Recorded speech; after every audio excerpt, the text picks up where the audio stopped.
Hello, little ones. Would you like to hear a story? I've got one for you. From Rolling with Remix. Long ago, the land of Irion was a land of plenty, and many wanted to lay claim to its riches. When those who lived in Irion could no longer agree on who held what, civil war broke out across the entire realm, until the kobolds, in desperation to keep their kingdom afloat, summoned the dark and terrible Dragotha. The great dragon cared not for the alliances constantly made and broken across Irion, and razed many of its great cities to the ground, until a last desperate alliance finally slew the titanic worm. With no one in any shape to continue the fight, an armistice was reached, and the Great War ended. But tensions were still on the rise. 30 years later, a ragtag group of adventurers, who met at a harvest festival and joined forces to look for the missing mentor of one of their band, were hired by a mysterious old man to travel to the great city-states of Irion and perform acts of heroism that those in power would not approve of. But those same acts served to heighten tensions across the land, and the old man, secretly a scheming mind flayer, revealed that once more Irion had fallen into a great civil war. Now, with militaries and dark powers on the rise, our heroes gather their forces in hopes of saving what they can before Irion once more falls into ruin. Momo, the Aarakocra cleric. You're my friend. You're my family. And I'll protect you at all costs. Corellia, the kobold paladin. I will not make the same mistakes again. Malifan, the half-elf rogue. I won't stand idle. Not while people's lives are at stake. Oh, this should be fun. Quintessa, the human fighter. You shouldn't be surprised. Everyone is out for themselves in the end. And Scam Likely, the goblin artificer. There are three constants: death, taxes, and my ability to dodge both. Unprepared though they might be, our heroes find themselves at the front lines of a great battle to save the fallen empires.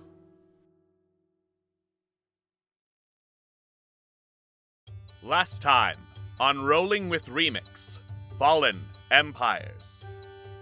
Due to Scam looking like a not particularly desirable item up for auction, it didn't take much to buy him back, other than an incredibly petty bidding war against a Sararak.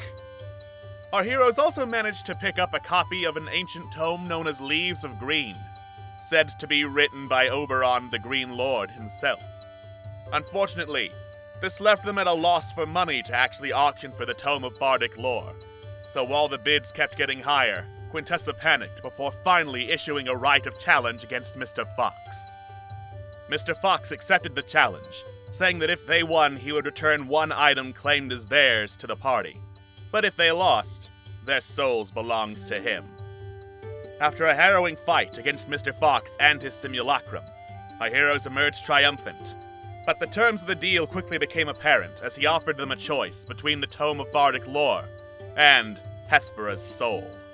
After much deliberation about the ethics of the situation, Corellian accepted the return of Hespera's soul. But with some quick thinking and deals made with Lady Fomar, our heroes managed to get her to win the auction for the Tome of Bardic Lore, trading back a good sum of their money and Leaves of Green in exchange for the return of the book that Trevlon had been trapped in for so long. Afterwards, the party retreated from the auction house to go poorly deal with their emotional issues, some heading over to the tavern to grumble about it, while Scam went to the gallery, escorted by Momo and Corellian, to see what the wing of what could have been had for him. The portrait took him back to his time with Paulette Plinkwhistle, as the two finished her first project of an artificial intelligence, and set it to start charging. Scam realized exactly what happened the last time was his intent to replace some of Paulette's parts to make it work better, and tried his best to not let that happen again, as Paulette told him that he wasn't a particularly good person, but when he did the work to help other people, he became more than the sum of his parts. As she left, Scam was bound and determined to see what really could have been, replacing the parts to see if they would work. But the portrait did not allow him a glimpse that far into the future, and as the machine started breaking down, so did the painted world around him. Furious at the gallery, Scam eventually left, grumbling to himself, and joined the rest of the party in being very, very angry and emotionally drained. They left the Great Coalescence soon after, returning to the fort the Drow had set up, to find several dead Drow all dispatched in various ways, and some of the hobgoblins settling down, having obviously successfully booby-trapped the place to take care of the overwhelming Drow force, and had now settled down to play a round of cards.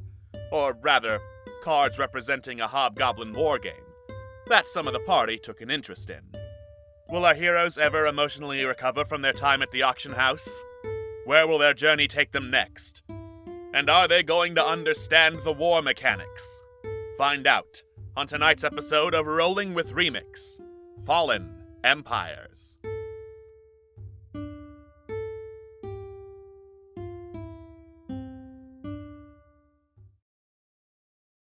Hello and welcome to Rolling with Remix, Fallen Empires, the show where not everything is fear, you guys. Come on, there are some good moments. They got both the book and Hespera back. They beat a fucking sadistic choice last episode and they're playing a card game. There is no need to fear. I am your Dungeon Master, Alex, and with me, as always, is my lovely cast of players. We have Atwas. The SAT word of the day is recalcitrant. We have Scott. Honey, why are you cheating on me with Trevlon's book? We have Queen. Hey guys, it's time for some card games on motorcycles! Card games on motorcycles? And we have Xander. I see that you've activated my trap card. We have indeed. So, when last we left our heroes, they went from a pretty successful, all things considered, trip to the Great Coalescence, where they retrieved both the Tome of Bardic Lore that Trevlon was trapped in from Mr. Fox, but also managed to get Hespera's soul back. And for those of you who don't know, Hespera is Corellian's wife. So that's great. And now they're just settling down with some hobgoblin friends to play a nice round of card games, which also happen to represent the rules of mass warfare. It's not like that's ever going to come up in a game about civil war or anything. Of course not. It's just very convenient. Incredibly convenient. Would you like to play a game? Would you like to? Chess? Civil War? I'm quite Swing. fond of the game of life. No, Game of life. Game of life. You lose. Yeah. Alright. I'm playing this music because the War Room music has phones in it, as we discovered the last time around. Those darn vibrating sending stones. It's just the sound of sending stones. Exactly, that's what sending stones sound like. With a hint of alarm. So, I believe Corellian and Malifame are sitting down on one end of the table to play around against Locknot and Nalzog. They deal out 4 cards to you, 2 of which go on the garrison, which you look at. It is a set of knights and a set of commoners to defend the garrison. And then 2 other cards, cavalry and men-at-arms, outside the garrison, ready for an attack, while giving themselves 5 cards. 2 in the garrison and 3 outside. Well, that hardly seems fair, wouldn't you say? Warfare's hardly ever fair, mate. Besides, reinforcements are going to be coming in a few turns anyway. Though it is for both of us, if we're going to be absolutely honest. Right, goal for this one's pretty simple since it's your first time playing. Take our garrison. Sure, seems simple enough. Now, normally before any movement happens, there's some scouting and spying and whatnot. In actual warfare, it would depend on how many scouts and spies you manage to have hired. For this, let's just say you have enough to scout everything.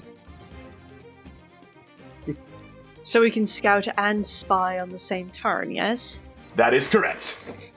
Well, in that case, I'd say that's a good idea. Should say so. How do we go about doing that, then? Right, well, choose which group you want to scout or spy on.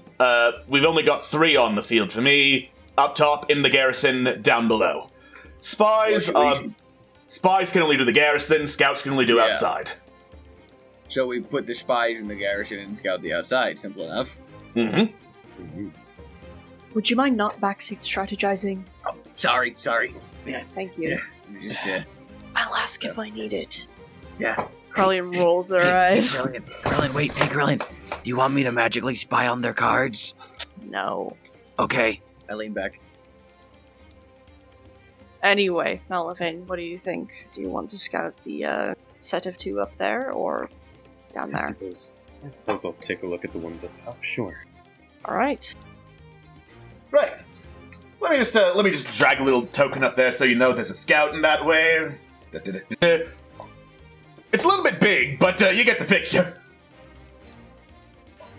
All right. He hands over a set of dice. Let's see how well your scout does. Normally scouts have a +5 to a survival check to see what cards are over there. Go ahead, Melvin. 1d20 +5. It's a survival check. Alright. Oh. Oh, that sucks. You're lucky that wasn't a spy, because scouts can just get away very easily if they fail to see anything. Tactical retreat. Excellent. Tactical retreat. All right, then I guess I'll roll for the spy at the garrison. Right. That's an investigation. It's going to be another +5.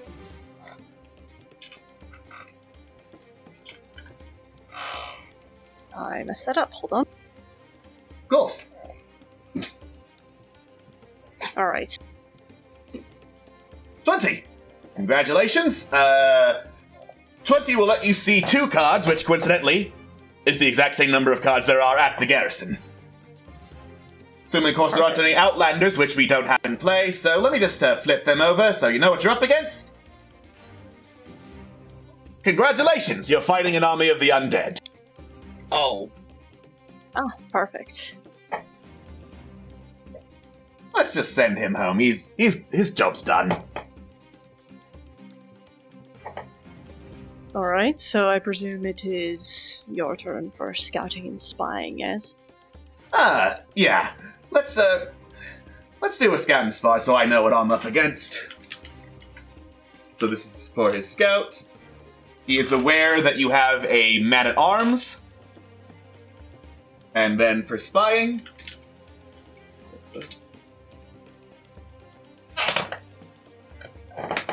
Well, shit. I believe you just captured my spy very easily. Oh, what does that mean? Execution, or...?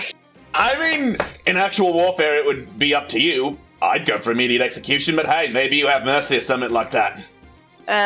Fuck mercy. Can we press him for info?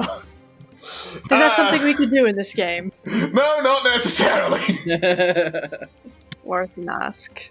I mean, Well, I'll look into rules for that in the future for like a more advanced game, but this is just to teach you the ropes. Yes, thank you then. Alright. We'll just, say execution and be done with it. Keep it simple. Alright, fair enough. Okay, so we know generally what is on the field, so next, I suppose we move an attack, correct? Yeah. Oh, you move 1 space per turn, we move 1 space per turn, once we're next to each other, attacks happen. Alright, and we could, hypothetically, we could group up our separate units into one, right? Absolutely. Is there a limit as to how many cards No. can be? Oh, Overwhelming Alright. force is a valid strategy. interesting. Malifane, what do you think? Maybe move our 2 cards closer to one another so they can become one singular unit? Melfin cannot currently talk on mic, unfortunately. My apology. Yes, alright. Gotcha. In that case, we will move this card up this way, and I guess we can move this one down so they can become a unit somehow. Whatever. Thank you. Sometimes you gotta... He just stares into space, his eyes glaze over. Hold down the Alt key and drag the card if you don't want it to snap to the grid. You reminded me of someone I know when you do... anyway. Sorry, I spaced out. What were we saying? Oh, you're grouping them up? Cool. Yeah. Right. My turn. Gonna have my boy stay in the garrison and move this way. Okay. So does that, if nobody can attack within range, that means we could scout and spy again? Yes? Yes. Alright, in that case, let's do that. I'll roll for the scout this time, why not? Well. Up top or down below? Just a little check. I'd say down below. Alright. Oh yeah, that's more than enough to see what this card is. Just a generic set of monsters. Could represent anything, really. Right. And, if Malifane is available, go ahead and roll for... Well, we saw both of them last time in the garrison. Can spies see outside of garrison, or are they limited to just seeing the garrison? I will double check. Spies are limited to just the garrison. Okay. So in that case, it wouldn't make any... Oh, wait more a second. Wait a second. No. I lied. The phrasing is spies can also reveal tokens in garrison groups, which would imply they can reveal tokens that are not in a garrison. Ah, excellent. In that case, if Malifane is available, then sure, Looks but like no. like not. So I'll just go ahead and do that for ease. Alright. Well, your spy's been captured. Executions all around, what do you say? War's brutal. He knew what he signed up for. Yeah, precisely. Wasn't a very good spy. Got to root out the weak. Mm-hmm. So, now we move, yes? Now you move. In that case, I'd say we move forward so we can make an attack against this bottom card. Great. The monsters. Now, unlike games where like everyone takes turns attacking, everyone attacks all at once in this case. Luckily, the both of you have one target to choose. That's the monsters. Cavalry has +6 to attack, and the men-at-arms have +4. All right, let me roll those then.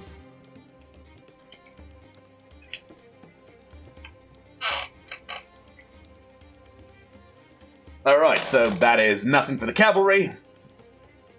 And that's definitely a hit for the men-at-arms. Monster's gonna attack the men-at-arms. Whoop.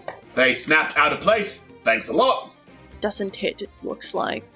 Yeah, they are safe. Just barely. Alright, so we do 2 damage to the monsters, and they have 2 left. Absolutely right. Alright, this seems simple enough. Right. Monsters aren't particularly smart. They're gonna attack you again. So, Same deal as before. Alright, That's a hit. Against which one? Against the men-at-arms. But it doesn't matter since we all go at the same time. So Since you all we go can at once, roll yeah, they sides. absolutely, yes. Okay, let me roll those then, thank you.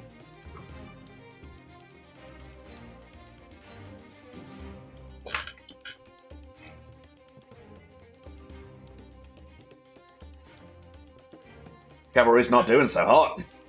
No, apparently not. Neither are. Nope. Unfortunately, your men-at-arms are overrun. Oh, okay. Well, I'm gonna move the others up toward the garrison. Alright, so... I believe... Carlin sort of leans back from the bench. What do you think, Scam Quintessa? Should we keep going after these monsters, or perhaps go after the 2 up top there? What do you say? I'm thinking that it is best to know your enemy before you engage all the enemy. And that to say is I'm really curious what's under those 2 cards. So we can scout and spy and attack and move all in the same turn, yes? That is correct. Alright, let me roll that then. that's for scouts. I believe that'll flip over both of them. Congratulations, you know your enemy. Excellent. Scam's like double fist in the background. Good call, All right. Scam. Oh, okay. Interesting. In that case, I think, and correct me if either of you two think I'm wrong, it might be best to continue to engage the monster, seeing as they only have 2 hit points left, and let those other 2 continue to advance. Yeah? I mean, that sounds sounder than anything else I could think of. Awesome. So I will roll for the cavalry again. Right. Oh, finally. A decent Definitely roll. a hit. Alright, that does 4 damage, which means the monsters would be down and the cavalry did not get hit by them. Congratulations. That is the Alpha Strike dead. I might be looking too deeply into things here, Kay, but just looking at the metaphysical concept of war here, do you think that the goblins in the zombie army, like, the goblins are just serving out of fear, and, like, if we take out all the zombies, they'll run? Like, or maybe if it's an undead army, are the goblins slaves? Want to liberate? Oh my god, the layers here, Kay, the Curlin, layers. like, tilts their head back, and if you've ever, like, approached a dog as they're laying down and they, like, tilt their head back up to look at you, Curlin sort of, like, does that, then pivots in their bed and just gives a look at Scam. I think you're perhaps overthinking things a tad. About their families, Kay. What about their families? It's a card game, Scam.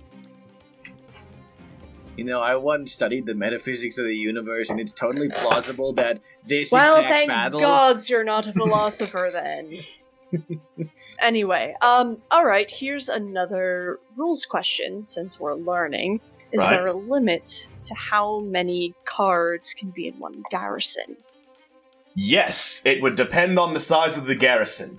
Right now, both of our garrisons can only hold 2 cards. Okay. So, right now we're at a gamble. We could take our cavalry back to try and head off the intrusion, or we could charge forward, pardon that, didn't mean to do that, towards the enemy garrison. What do you two think? Scam Or, just nods enthusiastically. alright, we are charging forward then, so I suppose we will move our cavalry forward. Right. Nothing ventured, nothing gained. Exactly.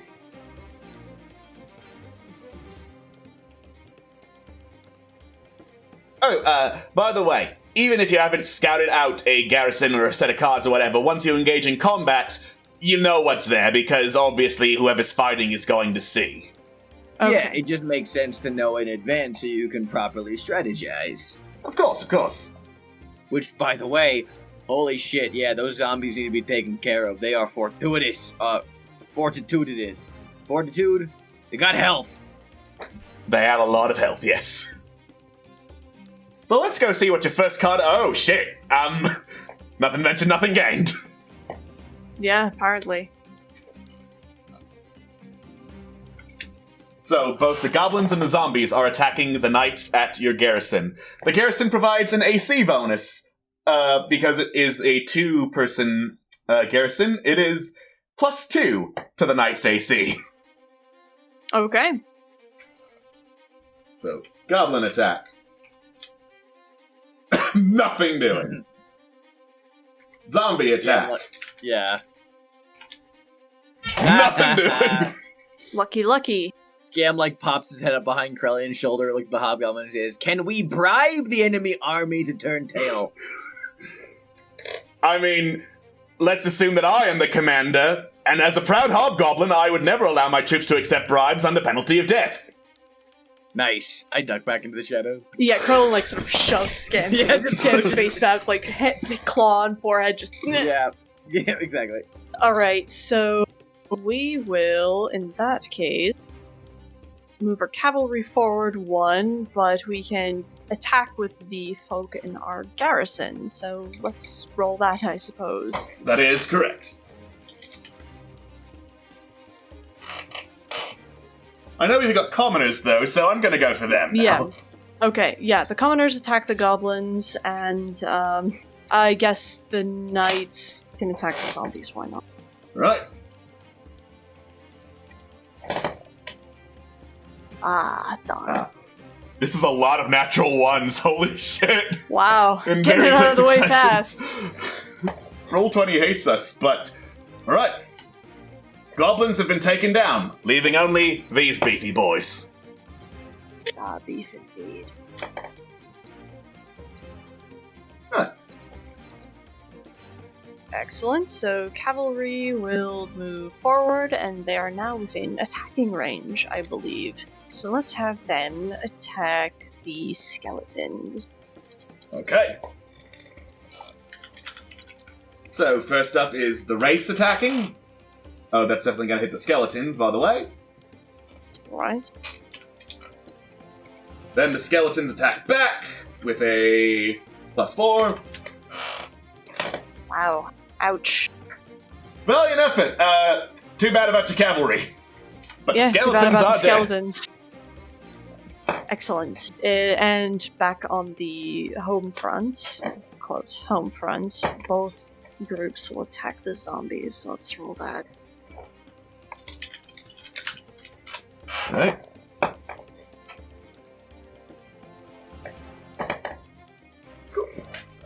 Alright. Hit from the knights, and the zombies will attack the commoners. Yes, of course. Ah, lucky. So the zombies take 3 damage, so they're at half. Didn't you mention something about reinforcement? I did! You got another cavalry coming, and a choice of one of 3 support cards. Once you take your choice of those 3, though, I get a choice of the remaining 2. Alright. Do I pick them blindly, or...? Oh, no, we'll flip them over.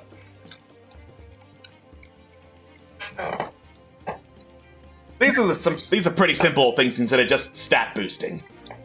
Okay. And, just to clarify, you attach these to one of your units on the field, right? Yes, you can attach them to the garrison, but they would count against the limit, and you're full up. Gotcha.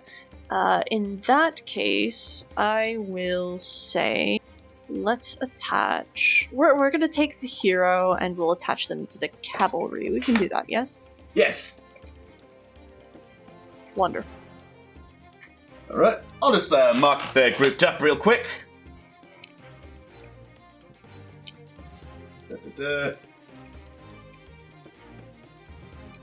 And I will take the archers. And attach them to these zombies. Because there's no room at the garrison. Of course.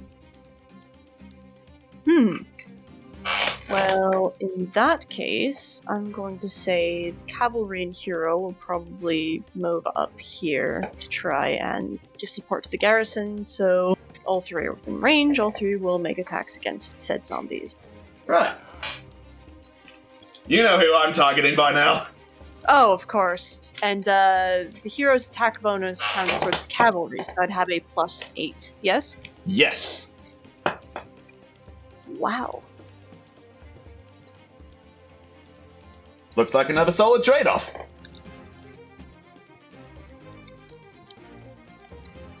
Alright. Nice. In that case, there's nothing left to do but move forward. Yeah, let's fast forward. If I move the Wraith off the garrison, I'll lose automatically, so... Oh, so one has to keep a garrison occupied the entire game? Well, basically, if you got to an unoccupied garrison, you'd take it without a fight, and, well, that's not fun now, is it? Exactly. Not fun at all. So, yeah, let's fast forward. Alright. Zoop! Okay, then attack time.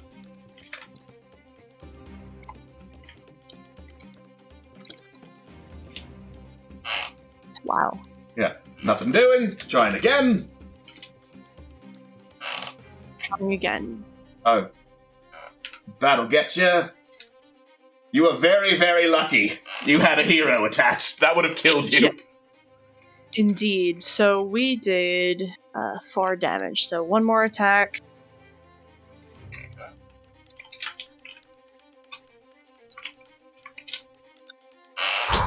Yeah. So Worthy we sacrifice, though. And in that case, does it lead to a draw? Because that would leave our garrison unattended, or can we just move forward and Incorrect. take the other? You've got the knights. I've got no more troops. Congratulations on your first win. Interesting. Carlin sort of like twists back in the bench to the others. So that makes sense to all of you, or do any of you want to round those pretty fast, right? Yes, no, perhaps? Scam holds up a thumbs up. Alright. Yeah. Seems like we are all good. Thank you for teaching us. We're a bit, Yeah. Carlin I looks did down have- at himself.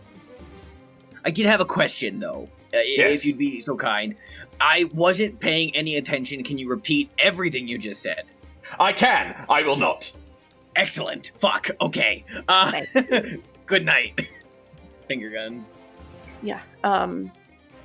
We had a hell of a ringer, so we'd be happy to take watch, of course. But course. might be a good idea to take a rest. So here's something fun. It's not moving the players over to the other map. Huh? It did just Oh. now, but I had to refresh. Ah, Oh, we yeah. By the way, at some point before going to bed, like just as we're hunkering down for the night, Scam will saunter on over to Corellian, and just be like, "Hey, can you help for a second?" Carlin sort of like looks up blearily. It's like they're about to fall asleep. They scrub their eyes and get up. Yep, sure. What do you need? My This help might with? be a deeply weird question, and you're feel free to say no. Can I have one of your scales? For what purpose? Science. Artifice. Yes, I I understand artifice. I've done some myself. I'm remaking Djibouti, and I want to incorporate some new ideas. And I could use a draconic scale for it. I mean, sure, you can try. I don't know if my scales count as draconic, but I mean, you Let are a me- draconic entity, a being, one might say, of draconic lineage. suppose. Let me find a loose one. Hold on. And Chrome will sort of like check and do a little inventory and just sort of pulls down the collar at the back of the neck. There should be one right around there. You'll be able to feel it if you go against the grain of the scale. Just don't do that too much. Yeah, It's yeah. awkward. Yeah, I won't. Okay. Oh, okay, there we go. And so, this might hurt a lot. Whatever. It's loose fair anyway. enough. Yeah. So, by the way, Krillian, tell me, what's your favorite memory of Hespera? Just pull the fucking scale. Okay, fine. Yank. There's like a muscle twitch, but otherwise Yeah. Carlian doesn't say anything. You can't fault me for trying to do the classic technique. Well, I hope whatever it is you're doing with Djibouti works, and sort of rolls his shoulder. Alright, was that all you needed, or? Yes, that should be fine. Alright. Thank you, Kate. I appreciate it. Oh, you're welcome. Hey, Quintessa, wake up! I walk over to Quintessa's area. What? I'm already awake. I need. Oh, you're just reading. I see. Okay, that's good. Hey, listen. Do you got any spare bowstrings? Do I? I don't know. I'd assume she would. I would assume yes, based on the fact that recently you snapped one and you want to make sure you can easily get it That's back. true. Alright. I have some. Maybe Can I- 3, maybe 4, I can't remember. Yes, you can have one if you'd like. I would like one. Thank you very much. Yes. Thank you Here it most kindly.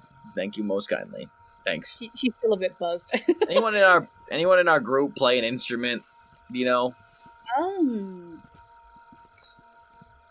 think. Not that I can recall. Momo might? I can't remember.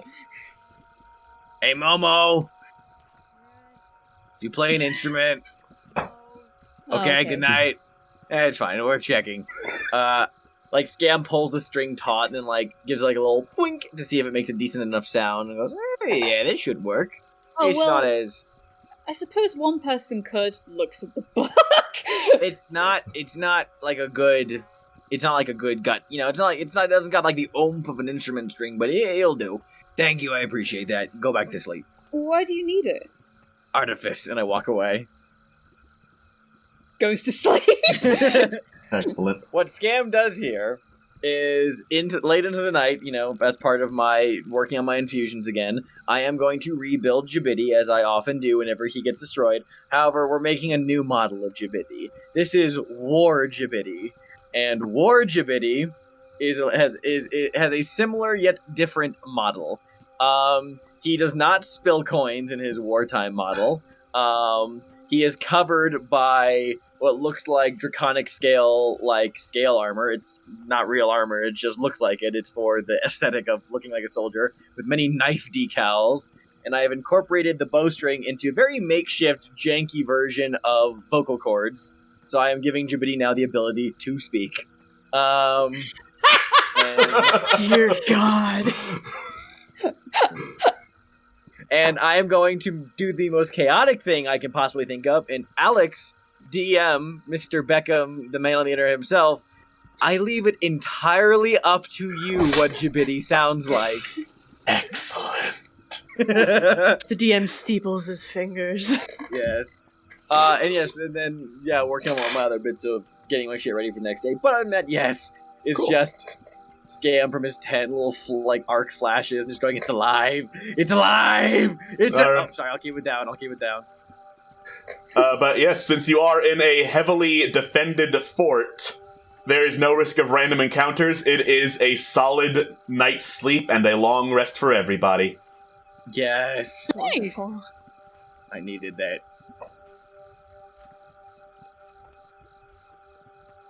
Alright.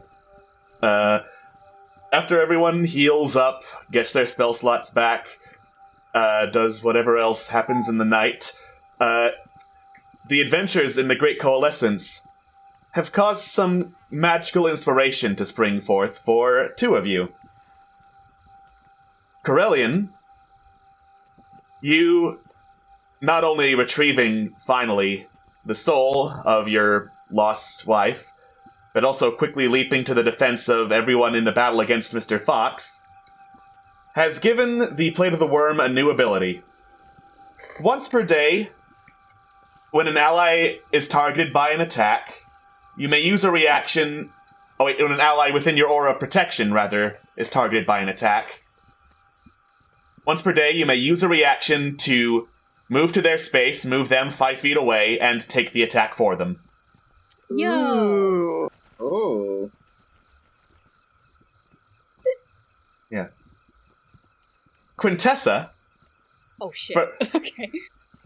For retrieving the Tome of Bardic Lore, and finally sticking it to that bastard Mr. Fox, the powers of Bing, as you have called it, the ink that has empowered some of your bow shots, gain further effectiveness against casters like him. Arcane shots, not regular shots like stuff like Banishing Arrow or Grasping Arrow and whatnot, that hit spellcasters, give them disadvantage on concentration checks. Holy shit. Wow, thank you. Is that every shot, or is... Every shot. That's a passive ability. As long as you and I can remember it, it works. I'll move it down. Thanks. Alright. Spice. That spicy legacy item. Alright. Morning comes. Sunlight shines down into the fort. Corellian, now that you're in here, you start to see why the drow just completely abandoned this place every single morning. It is really fucking bright. Hey, Corellian, I made you something overnight. What? An umbrella. I hold out an umbrella.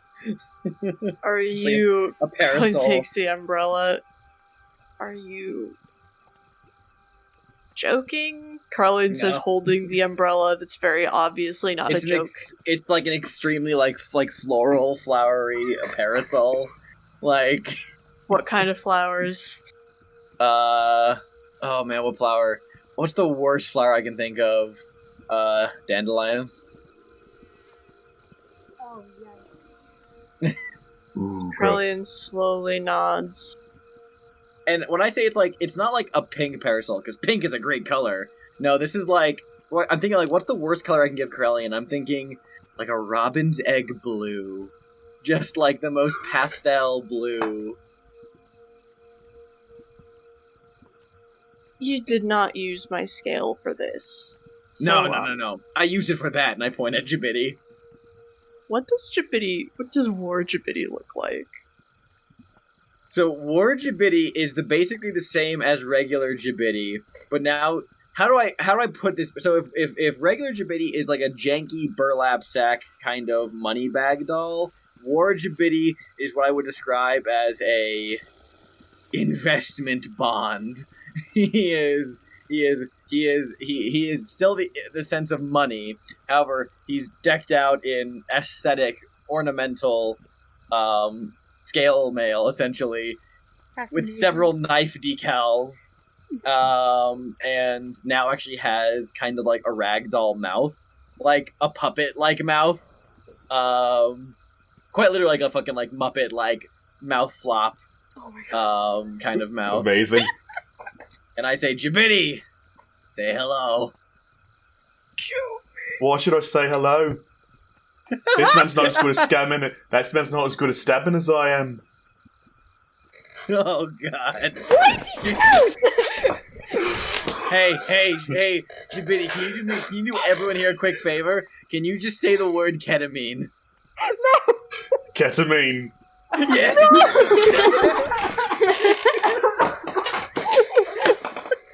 God, I hate it. How Oh yes. fucking could you? I am the greatest inventor in all of Irion. Scam. I need more what's up? ketamine. Scam. Oh god, I bet you do, buddy. I bet you do. Yes. Okay. Well, I'm glad to see it got put to good use. Yeah. No, the parasol is just a little lighthearted morning fun. I think it'll disintegrate in about a minute, so it's not gonna last too long. Well, until then, Carlin, like, pops open the parasol, holds it firmly in one claw so it shades their eyes. Thank you for being so thoughtful. You're welcome, Kay. Alright. The parasol disintegrates. Captain Tarth heads out of one of the tents, looks over at all of you, nods. Take it you got done with your little errand. Yeah. I'd consider it a success. I suppose. Good. I'm all finished up here, so I consider this a successful operation. Yeah. Don't we have some dwarves to talk to now or something? I was actually just about to ask what you were going to do after this. Yeah. Looks at the group. Well, we do have business around Murdil. Since we're in the area, we could go ahead and look into that, as it would cut off a resource from potential enemies. But yes, like you mentioned, Scam, trying to negotiate with the dwarves to see if we can hire any more allies would be a good idea.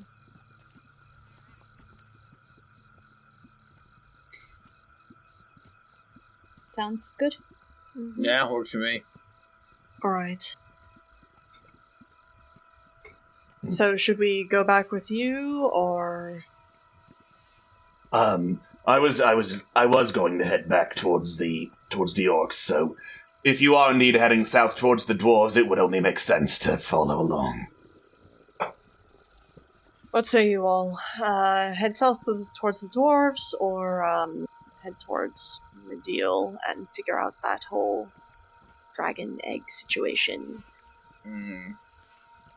It's a very good question, actually. We're closer to Murdil, but I mean, we can we have to- always.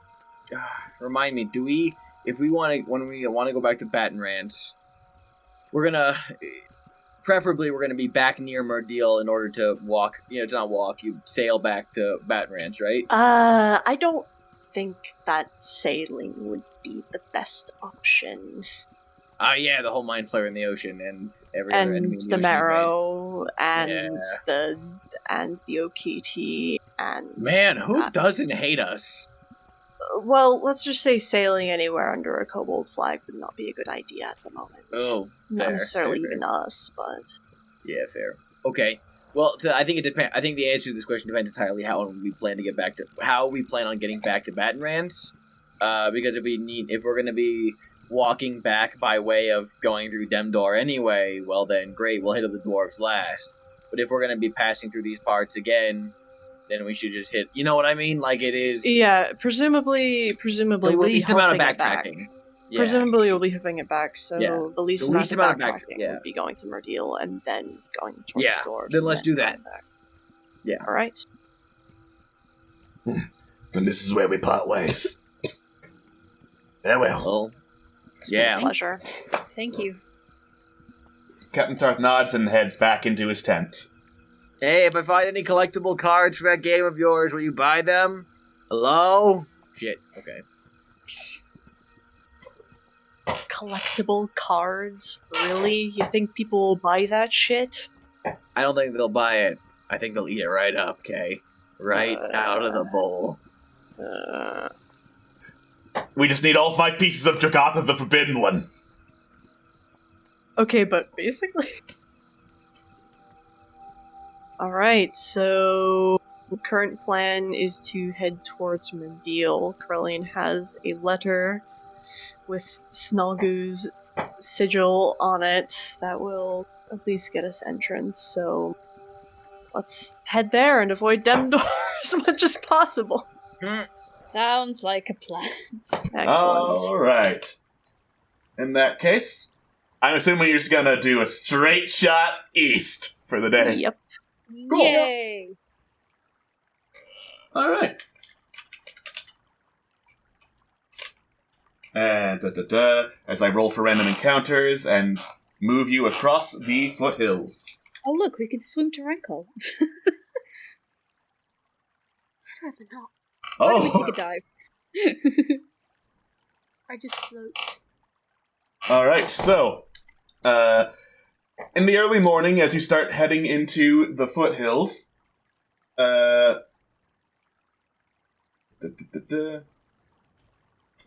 you find what used to be based on, like, the huge piles of, like, burned crops that have been shoved off into a cart to the side. You find what used to be some sort of farm or a cornfield or something, with hundreds of worn and dirty, like, tents, fire pits, and supply wagons just scattered all across it. Any sign of life? Make an investigation check. I'll give you advantage. Oh, thank you.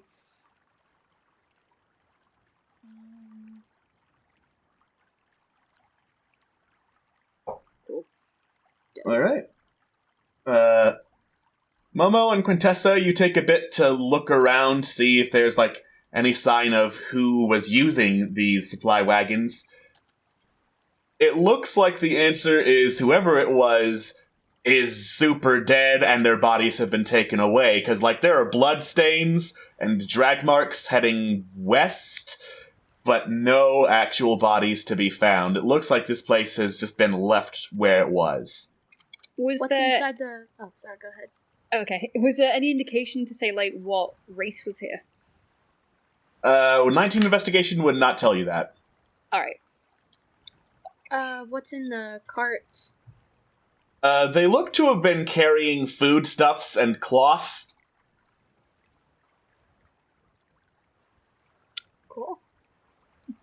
Is the food stuff spoiled, or was it made to be taken on long journeys?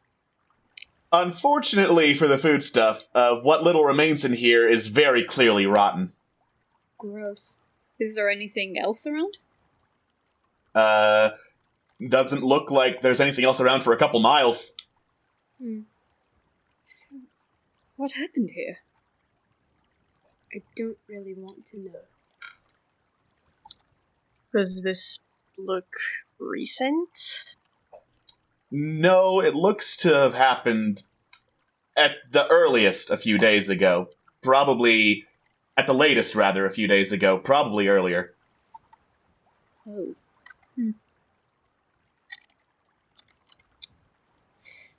Okay, well, we will keep this noted. One other question. So, any supplies left behind, any clothing, weapons, so on, do they seem to be, like, for the size of a regular, humanoid-sized race, or on the smaller side? They appear to be the size of an average humanoid, on the average a little bulkier, but, like, not to the point of very, very clearly bulkier. Okay. Stronks.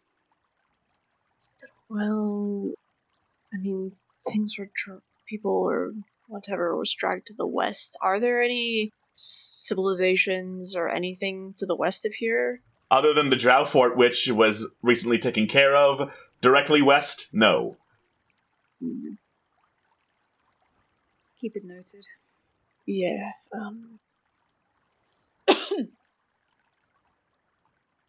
I don't know about you all. Do you think it's worth any additional investigation, or should we perhaps move on?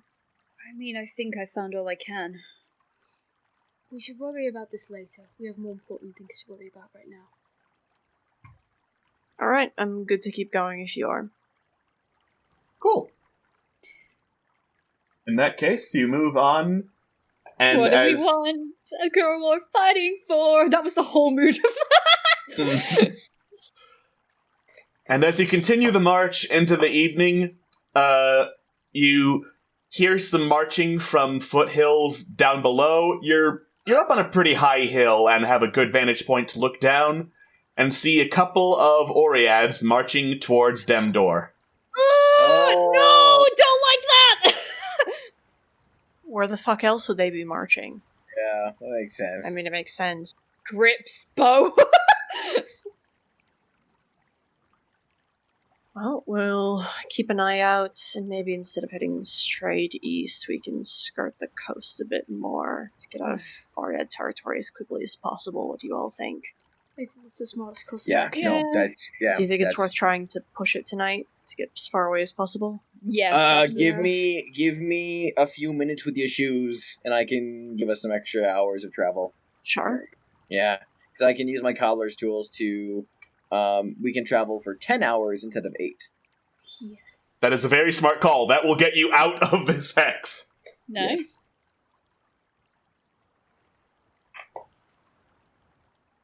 Sounds good. So we'll Yep. wait for Scam to cobble and then Yep. fuck off. Fuck. All right. can Directly fix south to this. the coast or southeast? Southeast, I Southeast. think. Yeah. Cool. All right. You head to the other side of the foothills towards the northern-ish coast of Irion because, haha, there are so many coasts of Irion. And you find a cave in one of the foothills to hunker down in and camp for the night. Lovely. All right. Can I get watches? I'll take third watch. I'll do first. Okay. Musk and I will take second then. Neat. Cool. It's perception, right? It is perception, because you're actively looking for things. Search. Oh, nice. Yeah. All right. Quintessa, you are on high alert to make sure there's no funny business after, seeing a bunch of Oread who probably want you super dead. You are very confident nothing happens on your watch. Brill. Was that short for brilliant? Yes. All right. Corellian and Muska, heading back to Murdil is weighing pretty heavily on your mind. You are not 100% in the on-watch mood right now. Fair enough. Yeah. Yeah, I'll go. Nudge Momo awake. He's on last. All right. Ha! Momo, you are super ready to go on watch, actually. Sorry, I just need to look something up really quick. I was on the brink of slumber the whole time, and I never truly fell asleep. Alright. So, most of the watch goes perfectly fine, Momo. Nothing particularly of interest. As it starts getting into the early hours of dawn, you hear the cawing of several eagles and look up. There are a bunch of huge eagles and hawks and whatnot circling overhead in, like, full song, just screeching and cawing at one another. Do I know what this means? Like, are Make they a nature directly check. above us? Nature check? Okay. It means bird. Direction-wise, they are, in fact, like... They're not really directly above you, like anyone for a couple miles could look up and see them at some point, but they're fairly close to you. You don't know any particular reason they're doing this, Momo, just that it's definitely there and looks kind of pretty. Okay. And I'm gonna thumbs up and just start waking everybody up, because it's daytime. It's daytime, baby. Morning. I agree. All right. Let's head east. You resume your trek along the coastline to get closer to Murdil. With any luck, you will be able to reach there by actually, I think 2 days from now? Because with Scam Shoes, you can go 1, 2, 3, and then 4 up to the side there. Okay. Cool. We're All right. going on a trip in our favorite rocket ship. Zooming through the skies. God, I want to die. All right. As you make your way along the coast, you pass by the ruins of like several ancient buildings, like that look to have toppled to the ground from very, very high up, based on the angle of what pieces of roof and ceiling you can see. And among these ruins, there is a hole in the ground that you can see a couple of kobolds darting into and out of, carrying like pots and sacks that are bulging with coins as they do. Nice. Good on them. Yeah. Look at Making them the fostering an economy. Reminds me of my youth. Wipes a tear away from the eye. So Yeah, we good to keep going then? Yeah, I think so. You completely ignore the sight and keep going. Yes. We don't want to bother them. They're just having their own little thing. They're having fun, and you reach the end of your march and settle down to make camp along the coastline. So, same watches? Sure. Why not? Alright, I'll take first. I want to do something as well. So... Oh, god damn it. You so want to do something, but that something, I guess, is not on being on watch. Yeah, pretty much. Okay, so... I will take out the book. I have props. Mm. And I just kind of like... This is the first time I'm getting like a proper look at it. Because I've seen it before, I've held it before, but like, this is the first time I'm looking over it properly. Right? It's like, what details are on there? This is this is like less a book and more just like this massive collection of parchment that has been shoved together and honestly kind of sloppily bound with the closest thing to a leather cover one could make. It is like, it's like a college professor's research notes that have not actually been published into a book, but they make you buy it for $200 anyway. You sound bitter. I am very bitter, yes. Alright, so she kind of like looks over it, sees that. She kind of like moves her thumb across it, just fiddling with it a bit. And she's just sort of whispers to herself, just like, Travelon, what did you say to open this thing?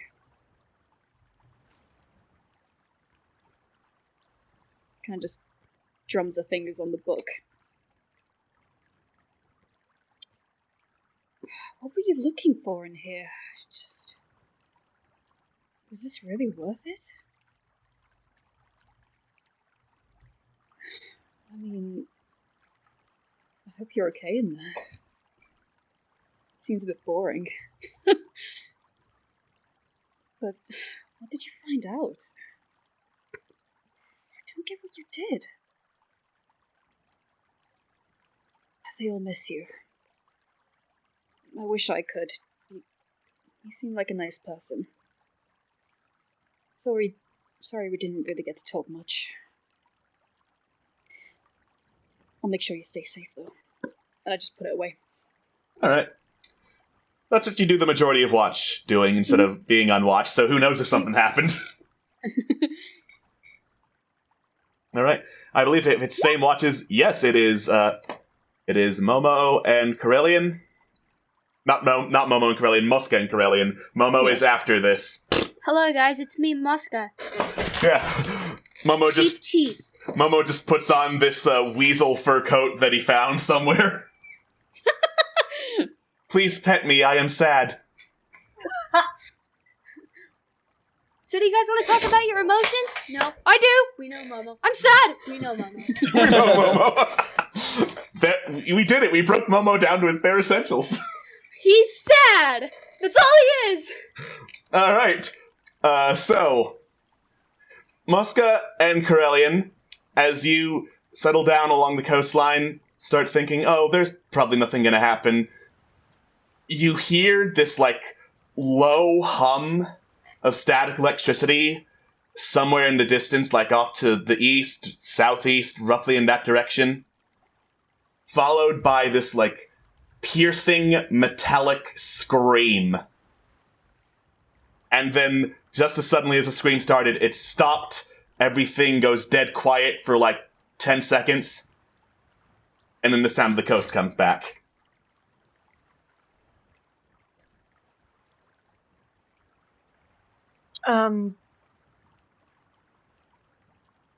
Okay. Is there any possibility of maybe trying to judge how far away that was? 20 perception? Based on the echoing of the scream, several miles away. Alright. And did it seem more like out to sea or more towards Murdil? More towards Murdil than out towards the sea. Okay. Okay, well, seeing that nothing else quite happens, Krellin will sort of go to nudge Momo awake and let him know about the piercing scream, but then also, before you go on watch, Momo, I hate to wake you up out of nowhere, but I can't think of another way to really get you with your guard down. He kind of like makes a confused face, but sort of also a little hesitant. About what? Well, about how you've... Well, perhaps that's the wrong way of putting it. You've been very distant. You've been very, I don't want to say combatant, but You used to be willing to talk about things all the time, and now you're closing off. He kind of rolls his eyes subtly, hoping Carillion doesn't notice. Carillion, looking at Momo this entire time, notices because Momo, a teenager, isn't shit, and just sort of Carillion just like tilts their head. Okay, call him out! Call him out! Momo, it is nighttime. I'm not blind. I do have dark vision, you know. Sort of chuckles under his breath. So, There's not really much to talk about. Everything's fine. obviously, everything isn't fine, and there is a lot to talk about. You used to be willing to talk about a lot of things. You used to. Well, things are different, and I can't really waste my time on emotions when I have other things to worry about, like you, or saving the fucking world, or whatever. I can't really... Carillion sort of flaps their claw. Well, we have just a few hours before dawn. I think we can take a few hours to talk about things. After all, you can't... you can't light yourself on fire to keep other people warm. It doesn't work like that. You burn out eventually. Well, what am I supposed to do? Just sit there and be useless like I'd rather not do this right now. So I'm gonna go on my watch, alone, and you can keep doing whatever you do, because I'm not doing this right now. So when are we going to do it, Momo? When are you going to I don't know talk? when I feel ready to. I'm not... When's that going to be? I don't know. I just don't know when this sort of thing will happen, or when I will feel ready to do it. I don't know, and I don't want to do it now. Well, trust me, Momo. When it comes to shit like this, you never feel ready. Ever. You, never feel like you're ready to talk about things, painful things. Sometimes it just happens. Sometimes it just comes to a head. And then other times, Carly sort of looks off towards the east, towards Murdil. And then sometimes things happen that make you talk about them. Things that may or may not be your fault, but inciting incidents. So just don't make the same mistakes I did. There are a lot of people around you who, frankly, give a shit. Alright? We give a shit. I do. Malifane does. Scam does. As surprising as that is a concept to me and you both, I'm sure. Even Quintessa does in her way, and I do. I give a shit. So.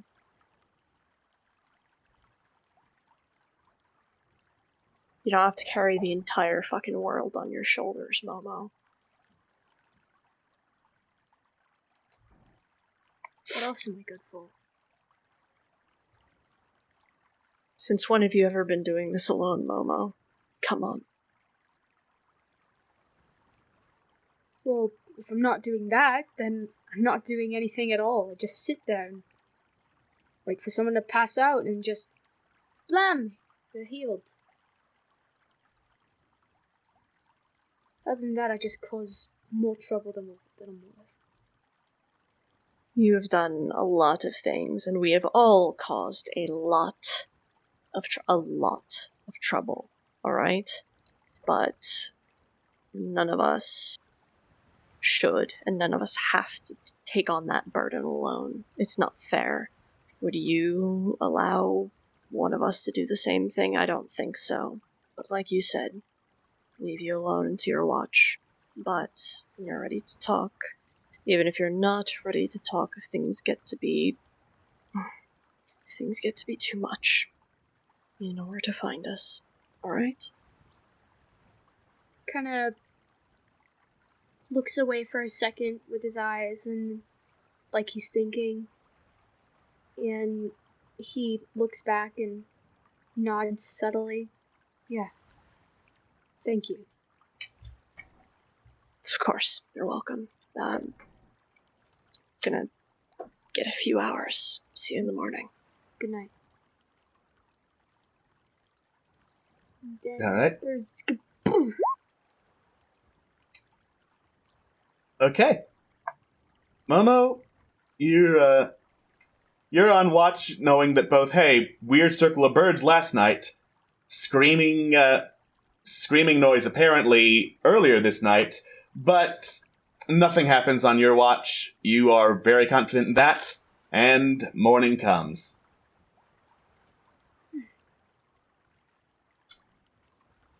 Yawn. I go up to Corellian and tell him that nothing else really happened with the shrieking noise, and in fact I didn't hear any of it. Good. Great. Yeah, shit, we should probably tell Scam he might have some insight. Oi! Yeah, Scam! what? I'm awake. What? Alright, and Krellin will sort of give a detailed description of what they heard last night. Static, to the east-southeast, a few miles away, a metallic screech that cut off. I'll also throw in the part about the circling birds that I saw the other night. Oh, that's weird. That is weird. Hey, DM. Yeah. What do I know? Make an Arcana check. Please and thank you. Why are Give us your best educated guess. All right. 22. You've been around enough mechanical things that sound like they're screaming to recognize the difference between, oh, this thing just needs to release some pressure, and oh, that thing is legitimately screaming. From the description, it sounds like there was something that literally could make a mechanical screaming noise during the middle of the night. What it was, not having heard the noise, you're not entirely sure, but it definitely wasn't just some random doodad invention. Well, damn. Definitely some dangerous shit. I mean, we could go check it out if you want. I mean, we're kind of heading that way. Yeah, I mean, like, really, I can tell you that, like, my talents are going to be better suited till I actually see the damn thing, but it definitely sounds like a time and a half. So, hey, possible salvage operation. So, how much did we tell you about the Clockwork Dragon? The what? Well, Oh, you see. Oh, right. And I guess as we walk, Carlian's gonna relay the whole thing with Sindre and about how a faction of kobolds decided to attempt to resurrect their Yes, previous Mommy. dragon with a combination of necromancy and clockwork. She's beautiful. I killed her. Does. She ate Thavagath's hand, and I killed her. I mean, it was a joint effort, but And it was oh, very satisfying putting my pick through her skull. She killed Dorias. She did. Oh. Oh, yeah, yes. What? Nothing. He raises an eyebrow. You didn't know Orias, did you? You said he was an elf, right? Yes. Then no. The only elves I really knew were Raildrim and some people he was associated with. Oh my god. I just, like, Scam, like, puts, like, grabs out of his head, like, I just had an epiphany. Yeah. What if Orias is Raildrum? No, he died in love. Well done, Cam! What a marvelous revelation! I'm on to the discovery of a lifetime. Give me a minute. Anything about this? No, wait, that wouldn't work. Oh, Fuck. Malachine's Alright, dead, too. ignore me. I'm waking up, everyone. Ignore me. It's alright. All right. Jabiti, how could you let me say such a stupid idea? All your ideas are stupid. Excuse me. I always go for the throat. Yeah, you do. I'm stealing that. I fucking can't! I always get the throat. You cannot bring the murderous intent out of Jabiti no matter how hard you try. I was given the instructions to be as chaotic as possible. Yes. Yes, Thank yes, you. indeed. All right. Well, Well, as long as they don't bother us again, which they probably will, but we will be prepared as we always are most of the time. We'll be fine. It's fine. We're all fine here. You In sound fact- lovely, by the way, Jibiti. Thank you. Oh my god! It is a quiet march. There are no random encounters today, and you are like almost at the gates of Murdil. Oh shit! Hell yeah. Hell yeah. Happy dance. Which means it is time to settle down along like a lake that is very, very close to the borders of Murdil and camp. Good. Same watch or Same watch. I'm assuming same watch once that was gets this game back. is no help in the watch department, so please no. Yeah, same watch is good by me. Cool. all right. I will roll after. Ooh, Sindre, hello. Mommy? Alright, I'll roll and I'll also try and talk to the book again. Okay. Which definitely shows in that roll. You keep trying to talk to the book during your watch. Alright. Hello again, book. Well, not much happened today. We walked. And walked a bit more. And Jabiti spoke sometimes. Oh, you don't know who Jabiti is, but yeah, he's pretty nice. I don't know if you'd find him nice. I don't know if you can hear me. Maybe if I can get you out. We should probably talk a bit more. I knew you like books. We'll talk about whatever you want. Maybe you can give me some recommendations. And then I put it back down and just keep watching. If not for the fact that Malifay knows exactly why you would be talking, I was so tempted to have him say, "Honey, why are you talking to an inanimate object?" Ah, All right. Corellian and Muska. Quintessa, actually, before you go to sleep, I don't want to keep you up for too long, but I did say that we would talk later, and is it later enough? Or should I wait? No, it's... I saw this coming. Go on. I'm sorry. You're sorry? Yes, back what happened in the auction house. I'm sorry for taking that frankly selfish chance, but what I was going to say, I didn't want to say it then, not in front of people, not where other people could hear, but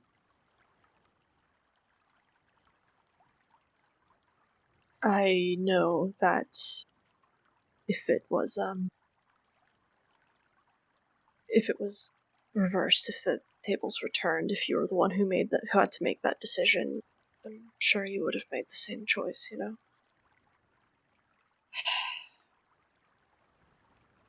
I'm sorry. For what? I promised you I'd help you find her and get her back, but in the moment I just panicked. I saw that Scam wanted to deal with Lady Famar, and then I just thought, we've come so far for this book, and what if we lose it? I was just scared. I didn't mean to undermine your choice. No, you didn't. Honestly, I was scared shitless too. I'm trying to... Means a lot to me too. That's all I'm gonna say. Mm-hmm. I mean, I'm glad she's back with you. Yeah, frankly, I'm not sure what to do at this point. There's just so much, and there's so much still left to do, and really hope that we can help you find... Yeah. You do that? Frankly? Carlin sort of, like, looks around and sort of conspiratorially leans in. I kind of liked Esgol more than Malifane for a while, ever since I dragged his ass out of that lake, where he almost drowned a few months ago, but that's just between you and me. He certainly has that spark to him. Yeah, we'll call it a spark, but no, things got a lot easier once Malifane stopped trying to shove him down and we actually got to talk to Esgol. I wouldn't use the term endearing, but it made sense. So Yeah, he's very particular when it comes to Esgol with new people, so I can understand. Yeah. But yeah, I would help, and I'm sure some of the others would too. So anyway, sorry, I didn't mean to keep you up so late. No, but thank you.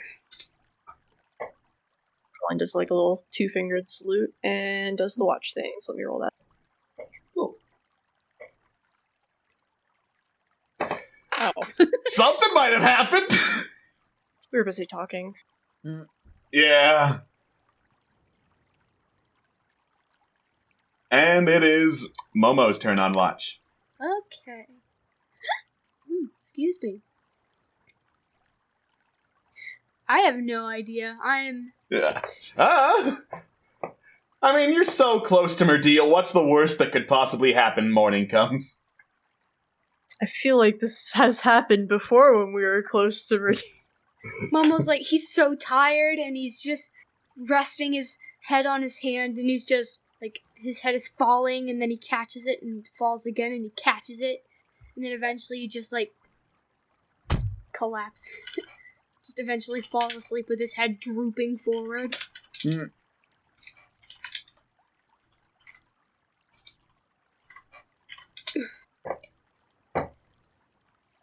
Alright. Assuming that you have nothing else you want to do in the morning, I will skip any random encounter rolls because you're so close, and move Right there. into Murdil. Hooray! Hooray! Ooh! Oh yeah, you guys haven't seen this background before. No. It's nice. You head under the tinted glass dome that surrounds Murdil, filtering out the sunlight so the kobolds in it can work. Once more, you step into the narrow streets, the entirely too closely packed together buildings and whatnot, noticing that above you, on like what would be the second and third floors, if there were any stairs leading up there, kobolds are scurrying around carrying bits and pieces of like iron, steel, some of them assembled into weapons, others just like in raw ingot form in crates, passing them back and forth to each other, ducking in and out of holes that are like windows in these buildings. It's really busy. A couple of them shoot glances your way once they see you come in, but since Corellian, you have the message from Snalgu that says basically, I invited them here, don't fuck with them. No one stops to give you any shit. Whoa. Nice. I like this place. Just be sure to duck before you go through any doorways. I don't have that problem. Yeah, you're fine, Scam. Yeah, this is great. Finally, people who build things with sensible proportions. As a warning, I'm not on the best terms with Snalgu, so it might be best for someone else to do. I don't know who this Snalgu is, but maybe I should take the lead on this one. She's the head dragon priestess of the kobolds. Basically raised most of us, myself included. She's a tough lady who doesn't take any shit. She's gonna love you, Scam. Oh yeah, hell yeah. She's not like a real dragon though, right? No, she's a kobold. Okay, cool, excellent. Yeah, I'm sure we're gonna get on just great. Don't worry. Cracks Knuckles. Meeting the parents, that's fun. Well, I mean, Carly's sort of like, I mean, it doesn't really work like that. But let's not Meeting get the Godwin, into that's fun. kobold family dynamics. It's a little different than what you folk. Yes. Oh, the holidays must be awkward. That's. Anyway.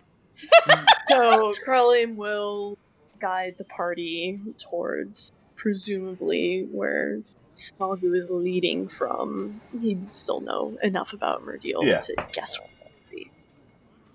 Yeah, I'd say that's fair. You know enough. There's, It was in the huge caverns that formerly served as, where Sindre's lair was, and they have just, hurriedly repurposed it into a kobold war room. You enter, and inside you see a couple of kobold soldiers and guards chatting up. One of them you recognize based on not only the cloak and the rifle hanging at his side, but also the fact that he's only got the one working eye and the clockwork bit on it, as Captain Zutzag Bronzeye. But also you notice that there are some non-kobolds here chatting up. Notably, they are talking to a bunch of Oread. What? We gotta go. We gotta go. Guys, turn around. We gotta go. We gotta go. We can't go now. Shit. It's too late. Alright, just a bunch of... We're here on personal business. Is that Zutzag? Yes, that is, Zutzag. Oh, looks a bit underwhelming. Their name's Zutzag. Carlin just sort of looks up at Quintessa and just sort of underwhelming, really? Kind of like a shrug. I mean, what did you expect, Quintessa? I don't know, I expected him to be a bit better dressed. Wow. Wow. Okay, we're not gonna unpack that right now. When you've got a rifle like that, nobody sees you, so... Okay. Quintessa, make a perception check. Oh, shit. Underneath his clothes, he has better clothes. There we go. Zutzad's cloak is the same color as a whole lot of the rockwork in and around Murdil. You would hazard a guess that he can pull it up and make very, very good camouflage if he was out hunting someone. I will note kobold camouflage on my ink tattoo. Just in bullet points. Mm-hmm. Alright, so, are any of you approaching the conversation? I have no place in this conversation. Yeah, straightens my bow tie. Oh, gods. I guess we'll wait on the periphery, if possible. Alright. A couple of minutes pass. The Oread and kobolds share at least the common tongue, so if you overhear, you can, hear them talking about, guard routines, patrol routes, and whatnot with each other. Before the Oread nod, start to head off, do, a triple take at seeing you, but then see the seal you have from Snalgu snort and just kind of, shoulder check you out of the way as they head out of the guard chambers. Zutzag looks over to see... Rocks falling! Shut up. Zutzag looks over to see what the holdup is, sees all of you. Oh, hey, you guys! I thought you weren't coming! We've been engaged. Nice, Zutzag. How's it been going? Yeah, I mean, it's been going decent.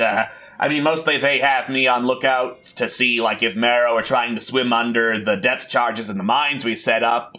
But, sometimes they are. And then I get to shoot them, and that's fun. I can imagine.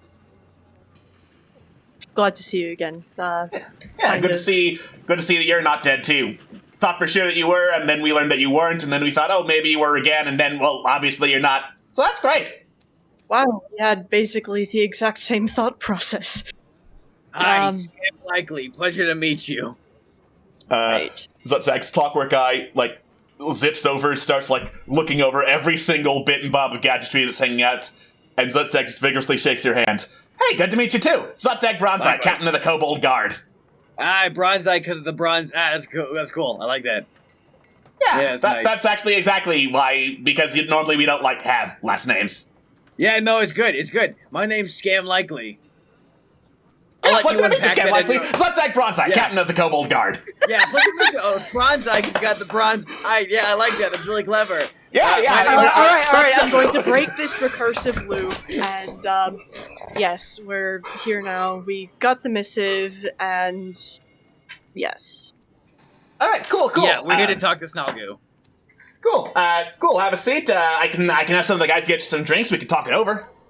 Oh my god, do you have like water with a little bit of cucumber in it?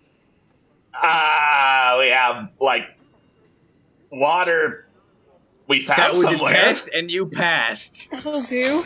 Water with cucumber in it is pretentious and pointless. Yes, please, straight water. All right.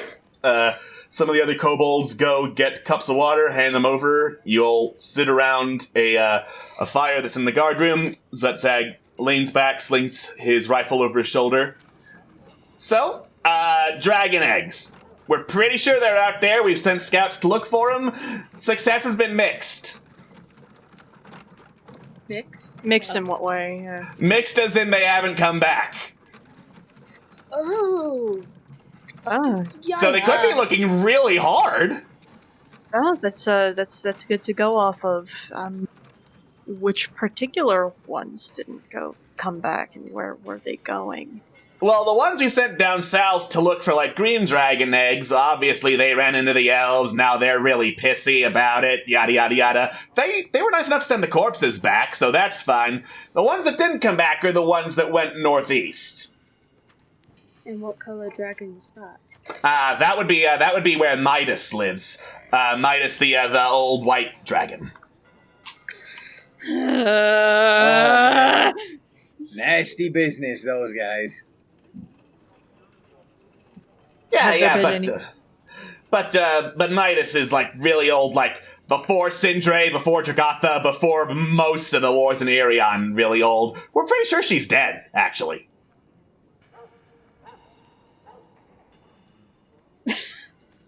So have there been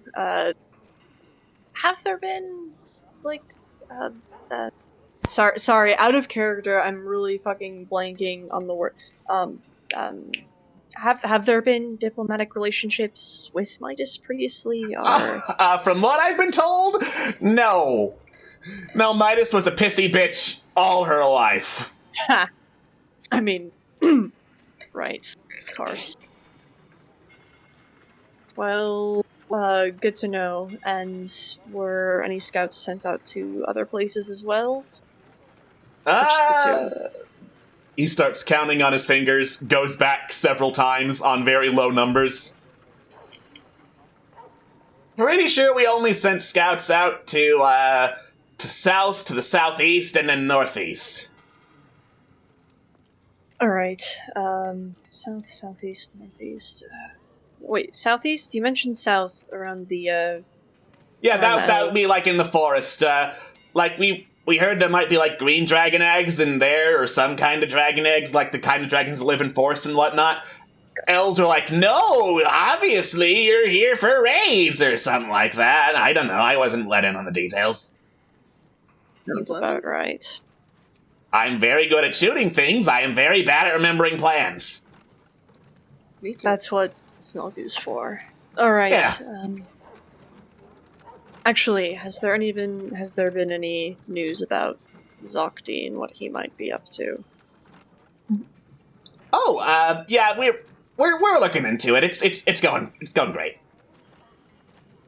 Carlian nods. Is it actually going great? Make an insight check. I'll give you advantage. Suspicion. Zokti is not Zokti. Zutzag is a terrible liar. Obviously, he is trying to divert the question. Well, thank you very much for the preliminary information. It's good to see you again, Zutzag. Should we go in and talk to Snellgoo? Oh, no. She's pretty busy, with the War Council, and like they take up a lot of her attention. I really don't think you should bother them. Would it be possible for my companions to go in and talk to Snellgoo? Minus me. He looks over, his eye darts over to Momo and Malphane, because he's met Scam Likely multiple times in the last 5 minutes, but doesn't really have any knowledge of him beyond that. I mean, possible? Yeah, but again, they're really busy, and I really don't think you should go in there. Is something going on? Who else is in there? Yeah, War Council meetings. Very, very important ones.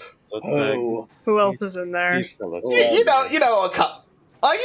You'd probably know them, Corellian. Like, there's a couple of the in there. there's a couple of the smart Snorns in there. One of the dumb Snorns too. Oh, the Oriad.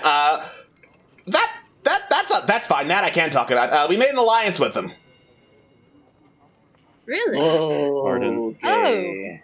I mean, the elves hate both of our guts. We're both in the north of Arion. It only made sense to hold down the fort. Yeah, It's a lateral move. It That makes is very sense. cool. Look, is Zordan in there? Is who in there? Prince Zordan. Prince Zordan in there. I don't think I would know who that is, so I'm gonna go. I know. Is there an Prince Oriad Zordan leader in there? Who's Alex? I'm asking for insight. That's what I'm doing. Sure, make an insight check. I'll give you advantage. Thank you. Advantage insight. There is more than one Oriad leader. Okay. Zutzag legitimately does not seem to know who Prince Zordan is, but based on any description he has been given, he is not responding with any, character tics that would indicate, oh yeah, Zordan is in there. That being said, he is very, very obviously trying to prevent you from going any further into the caverns towards the war room or the War Council chambers. So he's obviously trying to hide something in there from you. I don't think we should push this. I mean, after all, as he said, they're very, very busy. Right. Could you at least give us some information on our map, Zetzag? Anything at all, so we can go out and look for these dragon eggs? Yeah, sure. As you point to the map, he's like, oh, I see the far, far northeast, where the mountains become like glaciers and whatnot. Is he telling the truth about that? Or is Corellian has a suspicion that they're trying to get us out of the way? If that makes sense? Alright. 21 insight from Corellian. He is telling the truth about where the kobolds have been sent to look. While he does seem happy for the company, he does seem very evasive about any issues going into the council chambers. Malphane, with a 31 and natural 20 insight, he really, really, really feels uncomfortable talking about anything regarding the council chambers, and seems specifically uncomfortable talking about it with you, Momo, and Corellian in the room. Alright, in that case, thank you for letting us know, and any more information, obviously, you know how to find. Yeah, of course. Should we get out of the city before dark, or would we be fine to stay a night here? What do you think? Well, you know the inn here is not that great. I'm sure you could find somewhere that's just as great outside the city. Very loud and clear. You're right. There are probably many better places we could find. Yeah. I can read between the lines. Yeah, Captain. you guys aren't being subtle. Sutzag is not very intelligent. He has 0 subtlety. He's a good boy, okay? Appreciated, yes. Right. We'll head out and we'll head towards the northeast and see what we can find. All right. Ah, well, good to hear. Good to see you again. Good to be super sure you're not dead. Best of luck staying not dead. Yeah, likewise. Thank It's you. always a pleasure. All right. And I'm assuming you head out of the guard room. Mm-hmm. Yes. We just go out. Quintess is like, what the fuck just happened? I'm not very well liked around here for various reasons, and the guards would be cagey around me for other equally various and also justified reasons. More justified in the hypothetical than the actual at this point, but Right. tell you what, I and maybe Momo and Malivane, you two should accompany me. I'm gonna stay outside of the perimeter of Murdil, and you two, feel free to take a look around. I'm sure, Scam, you'd love to take a look at the markets around here, but just Sure. Just make it. stay out of trouble, hopefully. Tell you what, I'll leave Moscow with you two, and if something should go wrong, you can tell her to tell me, and she'll be able to do that. Don't worry. I'll make sure Scam is on his best behavior. Somehow that doesn't... Oh, well. Well, best is subjective, but I'll try. Yeah, I make sure that she won't commit random acts of genocide while we're here. Oh, you're so kind. Hey, you're welcome. What Oh, are friends God. for? Maybe it's not a good idea to leave you two alone in here. We'll Come on, be Quintessa, let's go fine. shopping. Let's Oh, no, you're go. quite confident about this, huh? Oh, okay. All right. Off go Scam and Quintessa.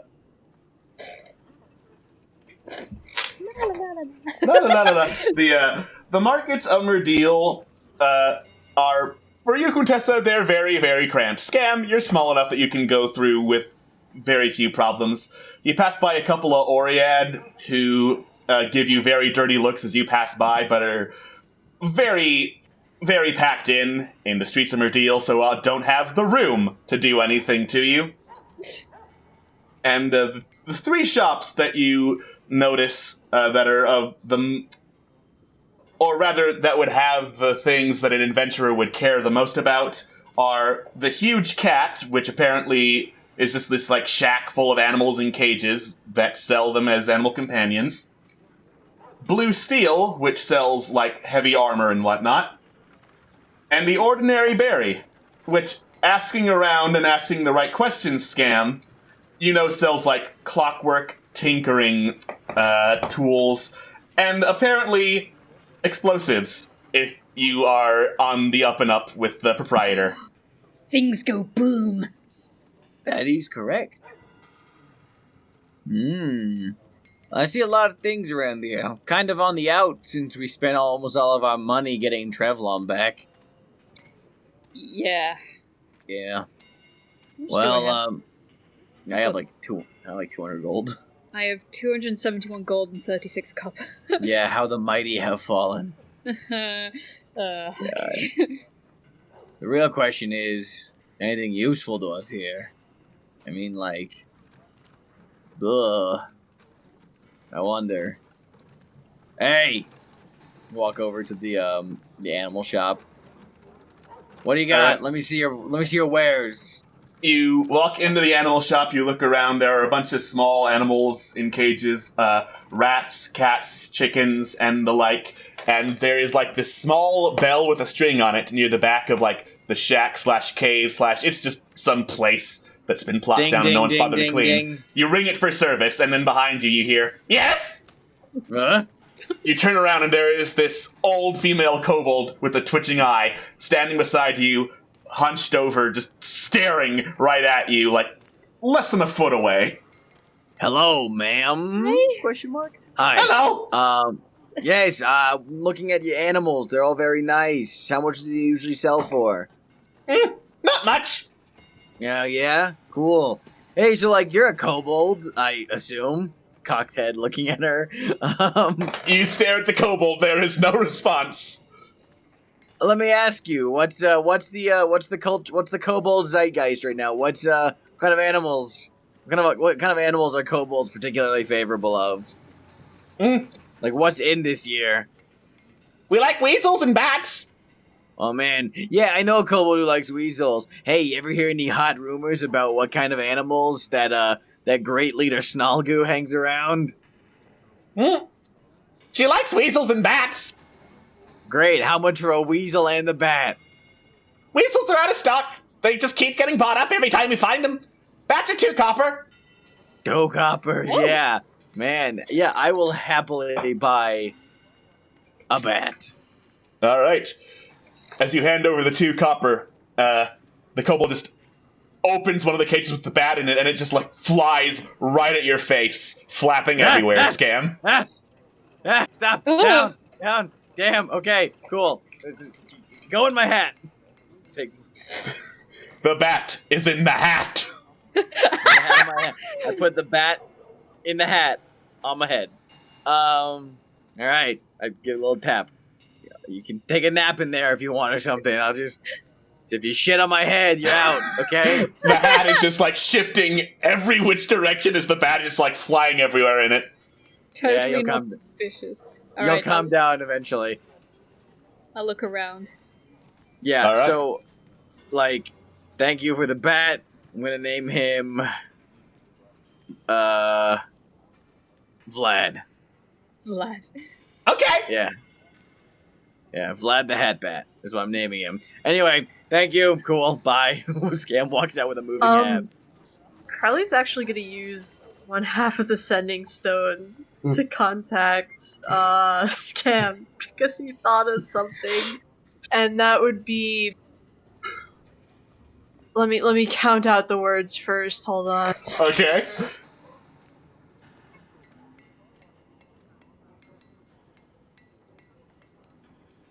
Would you mind, Blue Steel Shop? How much is barding for Mosca? I'll pay you back. I walk over to Blue Steel. All right. Before you do, Quintessa, is there anything you want to look at in the huge cat? Is there a toad? There's the toad. Is it grumpy? Every toad looks grumpy. I choose the grumpiest. Just the one that looks so done with life. Like, you pick one that's so grumpy and so done, it looks like it might be dead, but then it just gives you this stare of anger, and you know, this is the toad. Tad 2. How much is this toad? 1 copper! I pass a copper over. The kobold unlocks the cage with the toad in it. I pick it up. Ah, yes. It was destiny that we'd meet. I will come up with a name for you. I don't know if you even want a name. Just hooks it. But I feel like I relate to you on a spiritual level, therefore you will make a lovely companion, Toad. And then I thank her and walk out. Alright. So, So, looking at tables I have, they don't specifically show the price of a giant weasel as a mount, which is really stupid. So instead, I am just going to assume giant weasel would cost the same amount as a pony. Barding costs 4... Yeah. I believe. Sorry, go ahead. I believe barding for a giant. Wouldn't that qualify as an exotic saddle?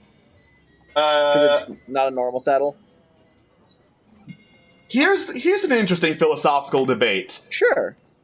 Kobolds use giant weasels normally as mounts rather than like ponies and whatnot. Would it be exotic for a kobold to make that kind of barding? I think that, and obviously you have the final say here. I think that that is an entirely fair question because, I mean, with an exotic saddle, it's like, usually that's for like a flying or aquatic mount as well. So I think that if the cultural norm is that it is like a regular saddle for them, you know, it's like, oh, we don't really ride horses so much as we like ride giant weasels, then yeah, I think that makes sense to me. Oh, wait a second. I'm dumb as hell. That's not what barding is. Barding is 4 times the cost of equivalent armor made for humanoids. Oh, no, it's not being... Sorry, yeah. Sorry, when I heard barding, for some reason my mind went to saddle. I know that barding is armor. I mean, if you stand Mosca I had a up stupid moment for a second. Or if you stand Mosca up and you just cast Enlarge Reduce on the armor, I mean, it's basically the same. I don't know. That will only last a minute before it crushes Mosca to death. That causes chafing. I'm not going to do that to the You're good chafing girl. Mosca. You know what? That's fair. That's fair. So okay, so what kind of armor barding for Mosca can 200 gold get me? 200 gold is exactly the cost of splint mail. I'll pull the sending zone and be like, oh, wait a second. No, I lied. It's 4 times the cost. So 200 gold times 50 times 4 would be scale mail or chain shirt. Okay, so scale mail or chain shirt. Okay. Sending someone out, I'd be like, alright, so this shit's expensive, but for 200, I could procure some giant weasel, scale mail, chain mail. Have your pick. Just looking up some statistics. Chain shirt is 13 plus 2 dex modifier if she has plus 2 dex. Scale mail is 14 plus 2 dex if she's got the dex, but disadvantage on stealth. Alright, she's actually got plus 3 dex, so that's cool. Okay. Alright.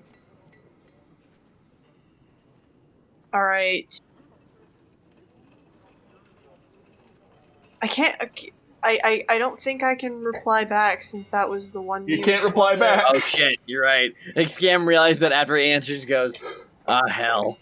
Not to metagame or anything, but Mosca's AC right now is 13, so with scale mail it would be 17. It would be 16. Okay. Scam says, alright. It's medium armor, so it's dex modifier max 2 for medium armor. Oh, okay, thank you. Gotcha. Scam says, alright, here's what I'm gonna do. Heads, scale mail, tails, chain shirt. Flip a coin. Alright, heads, getting the scale mail. Feels like that's... Feels... I see it. There's... Hey, Quintessa, do you see the Goliath watching us from over there, too? No, you pointed it out. You think you fools can hide from me in the mountains? You fool. This is where I was born and raised. I will find you. I will make you pay for your insolence. No. You're not allowed to hit me. I have a toad now. Okay, he hits the toad instead. Oh, bitch! Thank you for letting me know the rules. Have a good day. Navagath would never. Navagath would never. You're right. The toad's squishy enough to where it doesn't feel anything. It's like squeaky toy noise. It's like squeaky toy noise, but it's like a deep, grumbly, bassy sound instead. Like, yeah, exactly that. Sounds like a goddamn Minecraft pig, man. Anyway, I'll buy for 200 gold. I'll buy Mosca-sized scale mail. All right. The kobold looks over, nods, takes the money. You're lucky we had a spare set, and just like tosses this full-on pack of scale mail made for a giant weasel. Some assembly required. Yeah, you got like a pamphlet. No. Also, like sniffs it. God. All right, cool. Feeling.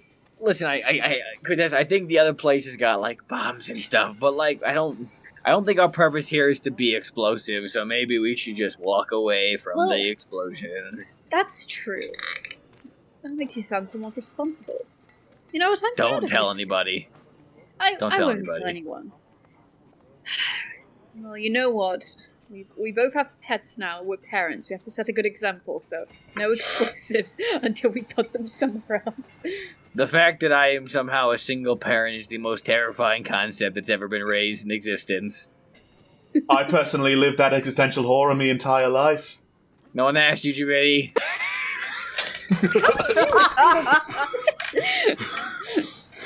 Oh god! I think it has to be the bowstring you gave me. It's like he's just like that. I think you gave me an angsty bowstring, and it's like I don't know, but Of course, my bowstrings are angsty. If we're fighting in war, everything has to be angsty.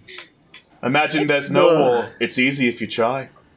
You know what, Jabiti? Soon the war will be over, and you'll be happy once more. Oh, Jabidi, let me tell you, I don't know where you're going with this, but just for the time being, let it be.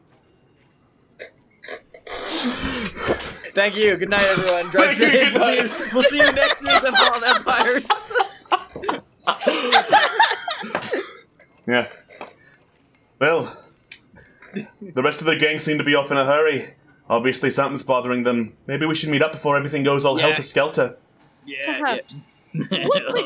One question though, Jabiti. Were you ever happy before? Would you like to vocalize it now? I used to be happy 8 days a week, but now I'm happy no days. Okay. Maybe we should go back to the group. I think no. I think the knives made him angsty. I'm just saying. I think I've had enough of land-based societies after the war. How about we all go down and live in a yellow submarine or something? I don't know. What's a submarine? Scam and Jabidi are just like cackling and doubling over in a yellow apparatus of Qualish. Yeah, a yellow apparatus. Quick, Scam, tell him about the difference between a submarine and a submersible. I learned this the other day. A submarine is a thing that can fucking fluctuate its own air. A submersible is something that yeah. This is fucking cyberbullying. Alright, and so, having an incredibly cursed conversation with Jabidi, you go rejoin the others outside of Murdil. Oh my god. Yeah.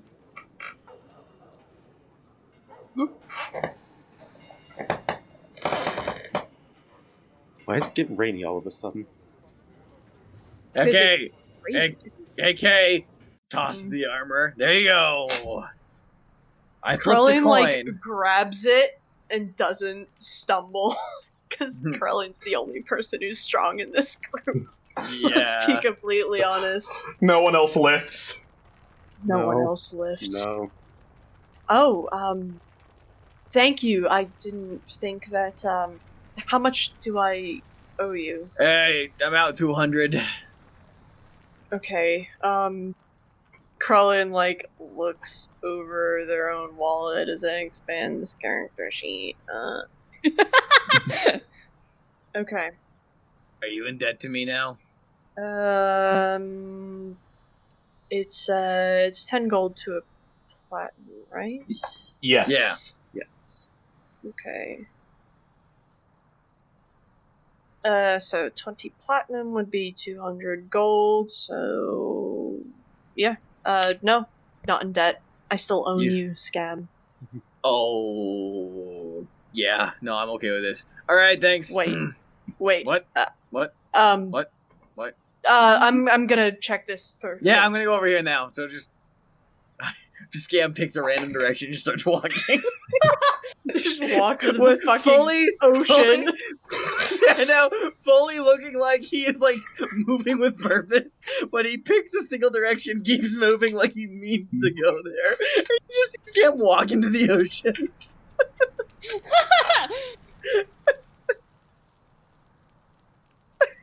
Excellent. Right. Jabidi just follows you. Yeah, he goes down in there, Just, yeah. So, you lot didn't try and get an audience with Snellgoo, did you? No. Oh. Oh. Why? Oh, well, honestly, good point. I guess I figured maybe if, us three weren't around, you lot would have a better chance around Murdil, but... Well, we I at was least considering it, but at the same time, I mean, do you really trust me with diplomatic discussion? To be perfectly honest, I'm not entirely sure how we even got this far. Exactly. You know, you're absolutely right. Krellian says very diplomatically, reigning in Scamuel is a multi-person job. Scam walks back out of the ocean looking like he accomplished something that he meant to. He's like, alright. Oh shit, the bat! I quickly pull off my hat. You now are down one bat. Wow. I had it for like in less than 30 minutes. God damn it, this is why I'm not a pet owner. Oh Shit. my god. I'm sorry, you got Still what? never being a parent. Oh god. Why did you get a bat? Oh fuck. Oh god. Oh no, Vlad. Vlad. Also, Shit. Also, Top 10 saddest Fallen Empire's deaths. Sorry, what were you saying, Scott? Also, is that a frog? Malafane, this is a toad. Why do you have a toad? Because I want a toad, Malafane. You know what? Just throws his hands up in the air. Fair enough. And in the You do perfect, you, dear. in the perfect opposite ends of names I could come up with, I've decided for this little grump that I shall call him Grump. Oh. Vlad. Hey, We can Momo. get you a new one. You are one of the most esteemed writers that I have known in my life, and you named it Grump. Hey, Momo. Yeah. Can I have your help for a second? He walks over. What? Can you make my bat a zombie bat? He walks away. No, please! Momo!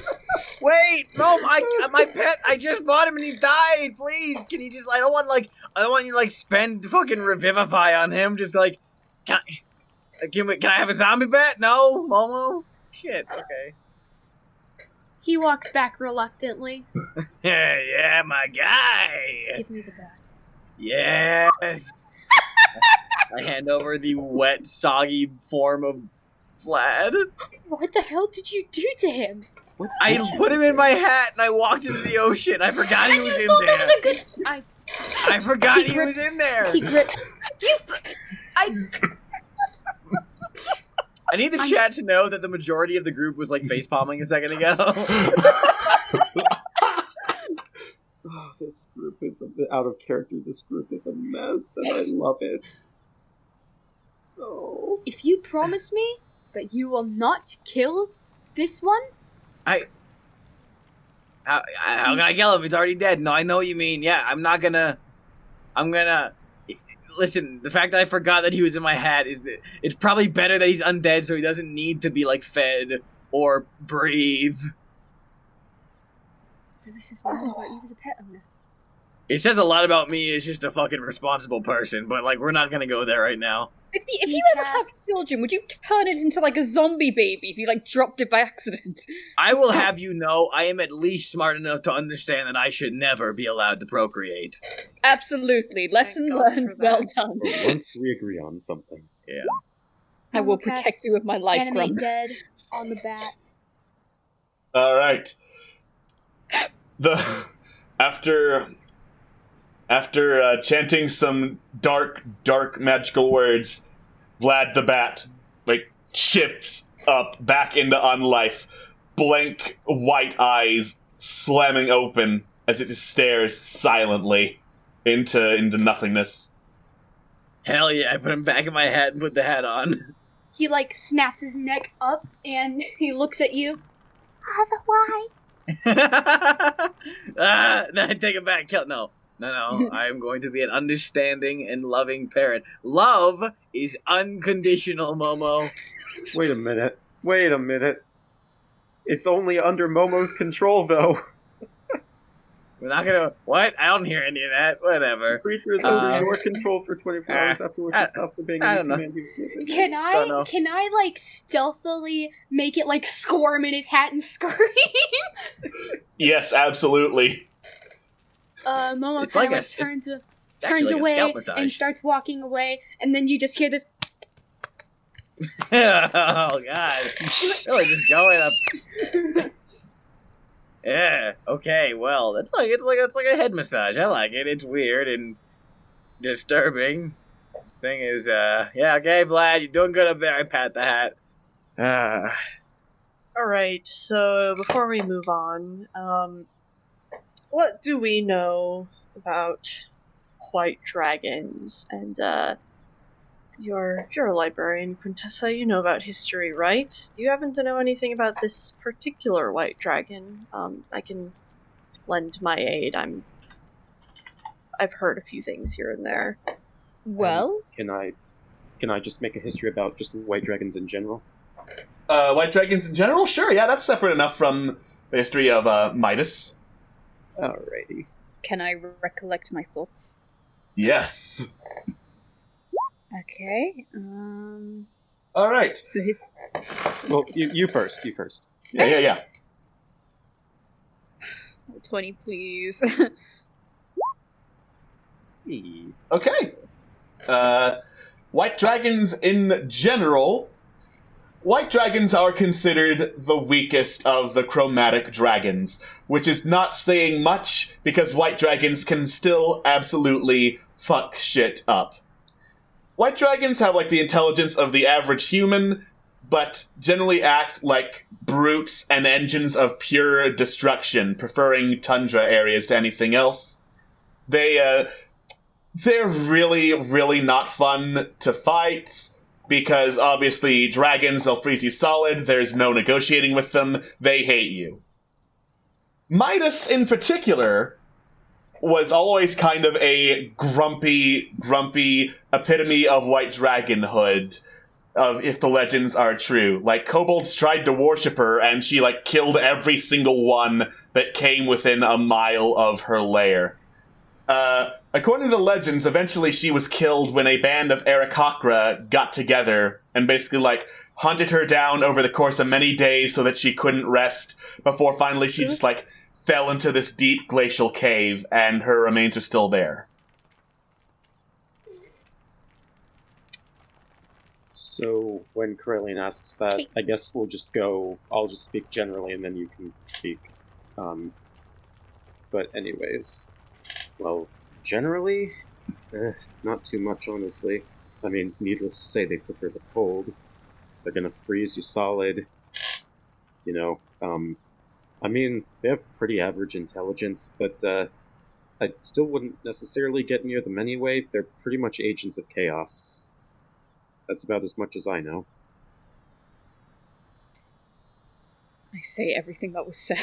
Right. So, and how long ago was this, Quintessa? Were there any dates or any general ideas of when that was? Rather than give a specific date, because specific dates are hard, okay? This was many, many, many years ago, back when there were still Aarakocra in Irion. Back when there was still Aarakocra in Irion. I see. Well, in that case, I guess there are two options. We can try to find her remains if they still exist, or the better option might be to attempt to locate her lair. If there are going to be any eggs, that's probably where they're going to be. Absolutely. Alright. Another Dragothra adventure.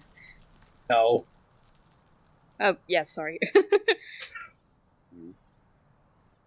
Hopefully not. God, I hate the cold. What kind of, civilization is there up in the far, far northeast of Irion? Like, what Ooh. sort of things could we expect to encounter, I guess? Good question. Ooh, I would know this. I might know this. You might know this Okay. being an anthropologist. Yes. Make a history check with advantage. Yay! Go, Malphane, Oh. go. No, that's Okay. not terrible. Not a lot is out past the eastern mountain range. There are a lot of ruins, but any actual, like, civilization would be very, very temporary. Honestly, not much. I mean, there's some ruins here and there, but that's pretty much all you'll probably see. Do you know ruins of what, or just ruins? Nope. Mm-mm. Okay. Well, that's lucky. I'd rather not deal with people for probably as long as I live, so... Ain't that a mood? Anyway. So, do you think we are good to start heading that way? Do we want to take another day to rest up, maybe grab things in Murdil, or what do you all think? I mean, if you guys want to, I've kind of gotten all I want. Pat's grump. Should we, though? What do you mean by that? Zutzak made it pretty clear that we're probably not welcome in Murdil. I mean, we aren't, but those two are fine. So what, we're just gonna make them our gophers? I don't mind. I mean, I'm not here to make anyone do anything. Obviously, it would have been an option. Well, maybe not obviously. In retrospect, it would have been an option, not forced. That is, if anyone can think of anything we might need, because I'm not sure. I'm not the cold type.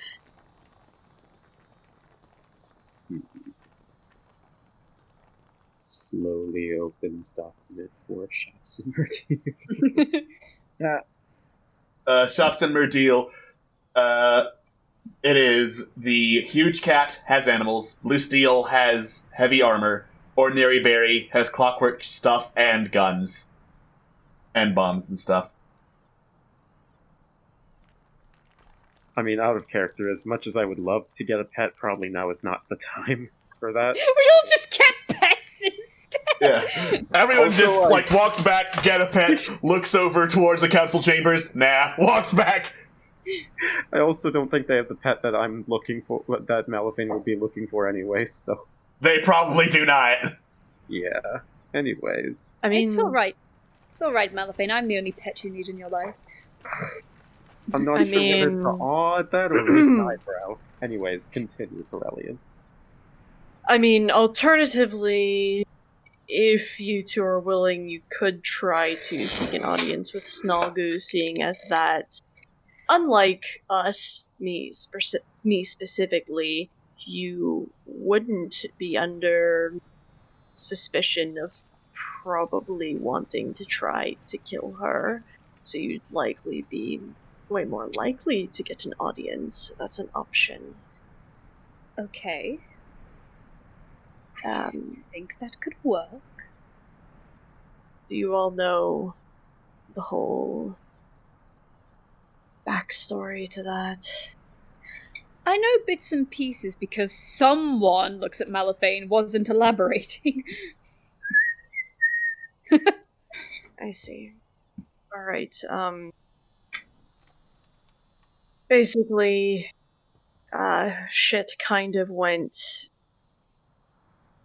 pear-shaped on the oil rig, when we were attempting, I wouldn't say negotiate, but when we were attempting to broker something between the kobolds and the marrow, and, I ended up having to blow said oil rig while the kobolds escaped, but Snalgu ended up telling me that she was the one who ordered the hit on me, which ended up turning into the hit on Hespera, my wife. So I'm really not in any sort of headspace to be talking to her right now.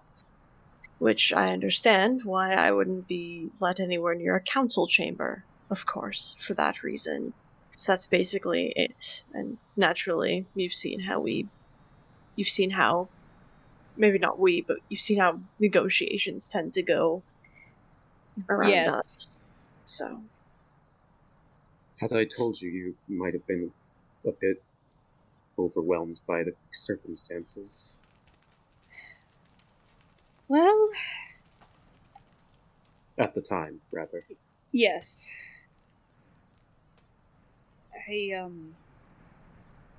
That's deep. I'm sorry. But, we'll see what we can do. Right, Scam? Scam nods and says, yeah. Probably no worse than we usually manage. You might want to hide the bat a bit more then. Why, is it leaking out of the hat? The wing's sticking out a bit. Oh, shit. Gross. I poke it back in. Squish! And Vlad's squishy bits go back into the hat. Wow! Okay then. Yeah. Alright. Quintessa and Scam, are you heading back into Murdil? Fuck it, why not? Excellent! Murdil never really sleeps. The kobolds are primarily nocturnal. So there's even more activity as you head back under the dome, which, because it's tinted, makes the city even darker than the actual area outside. I don't have dark vision. I do. I put Grump on my head to see if he can see better. Don't worry, just try not to. Just try not to step on anyone. So what? Should we go talk to Snoggu? Well, we need to find a way to get to her first. Yeah. Frogs do have dark vision. What? Yo, lead the way! Oh wait, you can't speak. Seeing eye frog. Lead the way! Quintessa, I have dark vision. And I can talk. Oh. Oh, I'm sorry, do you want to put me on a leash too? Alright. It's fine. We'll teach you, Grump. Okay. Let's find a druid and get Grump awoken or something like that. God, can you imagine? God. You probably have a lot to say. I can imagine. It's easy if you try. You imagine? Yeah. I didn't think you could think. I throw up. Okay, moving on. Look, wow, okay, we don't that want to. hurts me. It's not you, Jabidi. It's just the metaphysical concepts of what's transpiring in the scene are causing me to get a little sick. Anyway, that's just a day in the life, I guess. Winks at the camera. Winks at the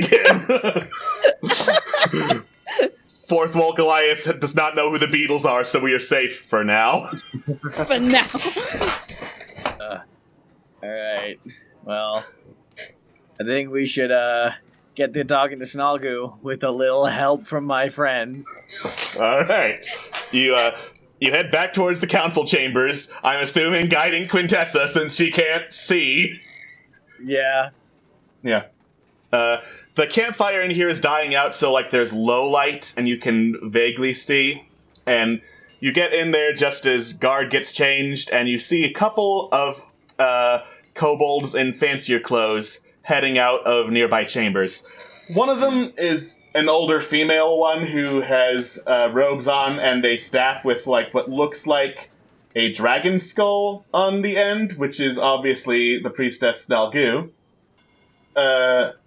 But also catching your eye is another kobold, a little shorter than her, in the gaudiest fucking outfit you have ever seen. Multiple, like, kingly robes, multiple jewels adorning his fur collar.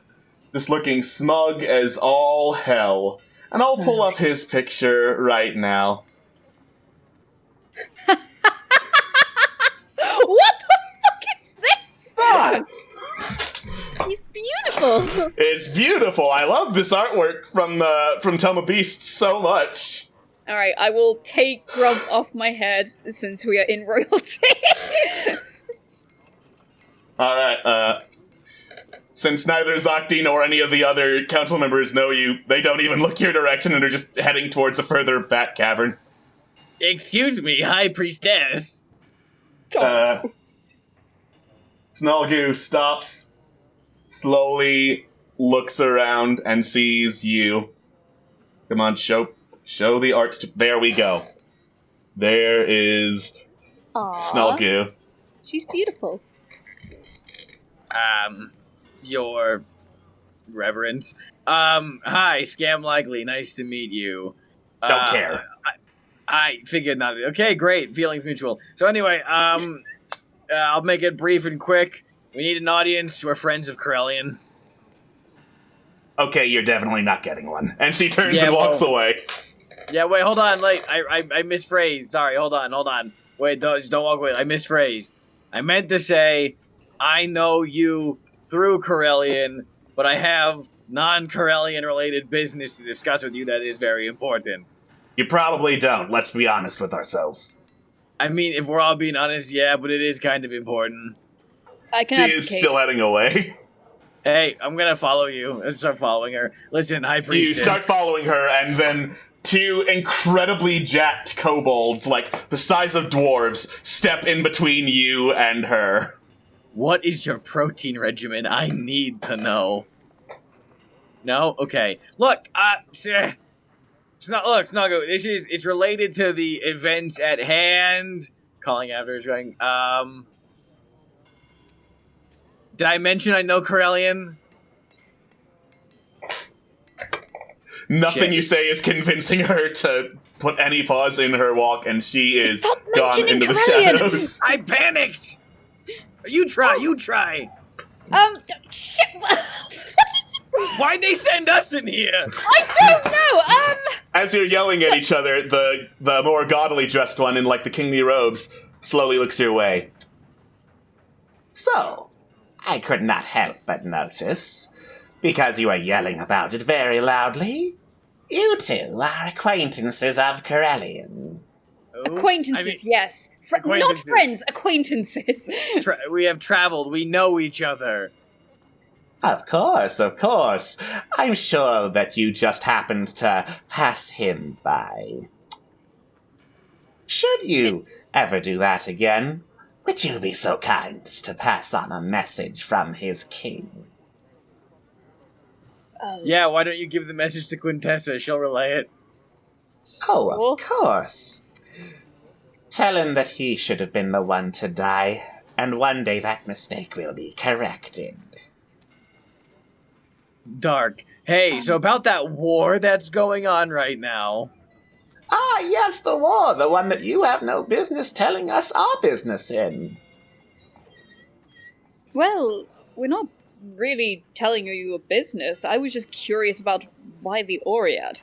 And I'm curious as to why you would want to know this. You Okay, wouldn't so happen to be spies, would you? Look, all of that bullshit aside, we need to talk. Listen. All that bullshit aside, the war is just serving as a backdrop to what we need to talk about. There's something we need to talk about. Some dragon egg bit bullshit with Snalgu, but kind of got off on the wrong foot there for a second. Dragons and stuff, you know. Ah, yes. I see she's decided to employ some mercenaries, and you're asking us for clarification as to the mission why. We want to help. Yes. Excellent. I'm told you were informed as to where the dragon eggs were.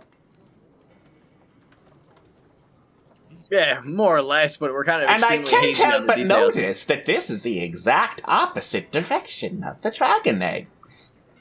Yeah, I know. It's just good because we're like more or less we're hazy on the details. We need Which leads me to clarification. wonder if this is incompetence or spying.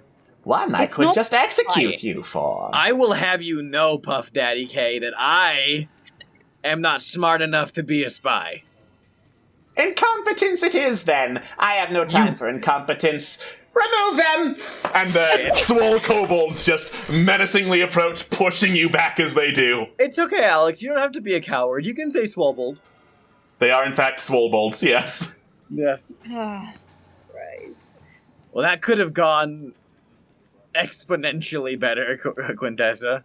I'm sorry. No, why are you apologizing? I fucked it up within like 2 seconds. Yes, well, I know, I should have asked more, but the Oread are making me nervous. I have a zombie bat that's chewing on my skull cap. It's definitely throwing me off a little bit. Don't make that noise ever again. Stop it! Okay, shit. Okay, Well, we botched this. now we know. Yeah, If we want to have an audience with the person who doesn't like our friend, maybe don't bring up our friend. Yeah, I royally botched that. My God. Well, I guess we just get on with the bloody mission then. Yeah, I guess. Well, I feel like she wouldn't have talked to us anyway, but I really cemented that. yeah, well, at least it will be brief. I mean, we got something out of, well, bare minimum out of Zokti, but, regardless. Let's just... I know we said we should be honest with Corellian and stuff, but, I'm not in the mood for disappointed Corellian face today, so let's just say it went smoothish. Are you asking me to lie to my friends, Quintessa? Yes. I look at her, I just stare at her, and I just, like, hold up a finger, open my mouth, close it, and I just go, okay. Alright. Will you We're back just us gonna Will you back us up, Jabidi? I mean, lying is as easy as stabbing people. I'm very good at stabbing people. Yeah, why didn't you, like, stab the guards or something? They seemed like very nice people.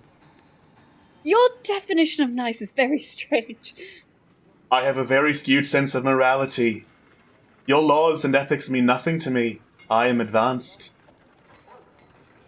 Where did you get him? I made him, but I don't know what this is. I'm terrified. Anyway, I'm gonna go tell Corellian the truth, and you can't stop me. Yeah, I'm sorry, Quintessa. Let's not forget about the part where me lying to my friends caused a... We can say multiversal incident. We can say that we committed something in another plane of existence because Alright. Alright, but you're getting all the blame. That's fine, I'm used to it. Cool. Me and Grump are innocent. Yeah, far from it. I walk away. All right.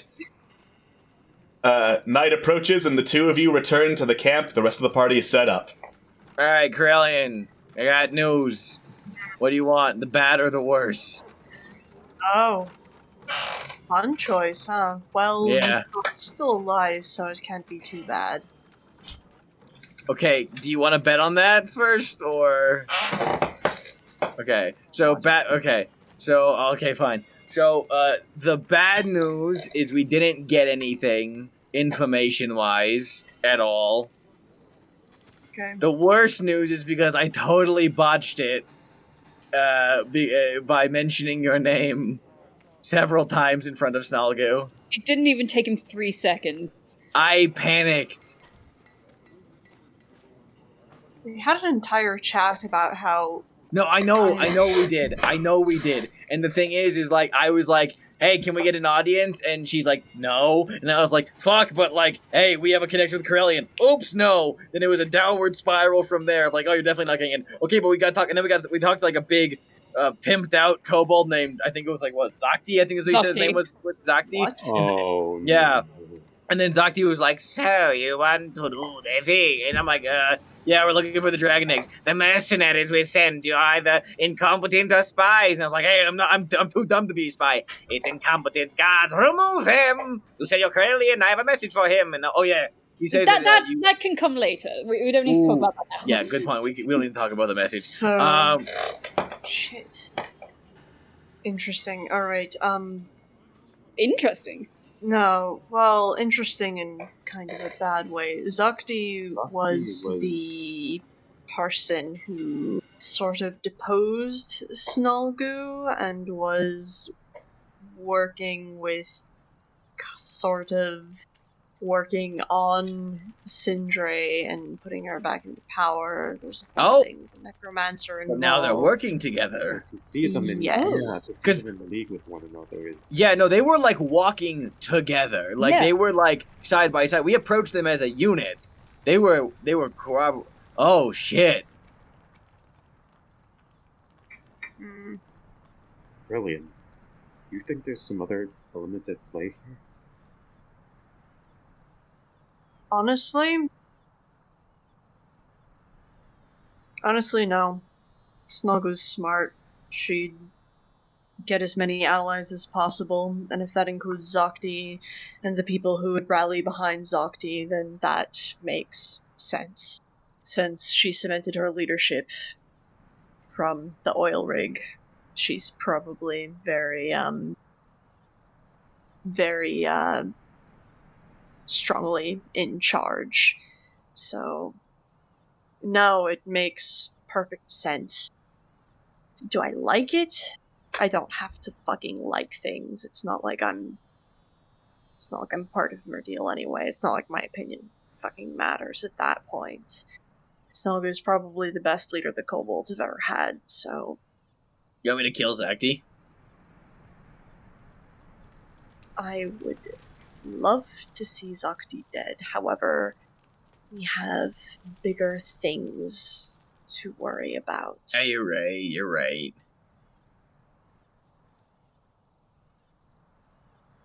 But, okay, anyway, so yeah, that didn't happen with the... To be fair, though, like, I had the immediate vibe that it was a fail state anyway, because they just seemed not interested in telling us anything at all, even, like, in the 3 seconds before I mentioned you.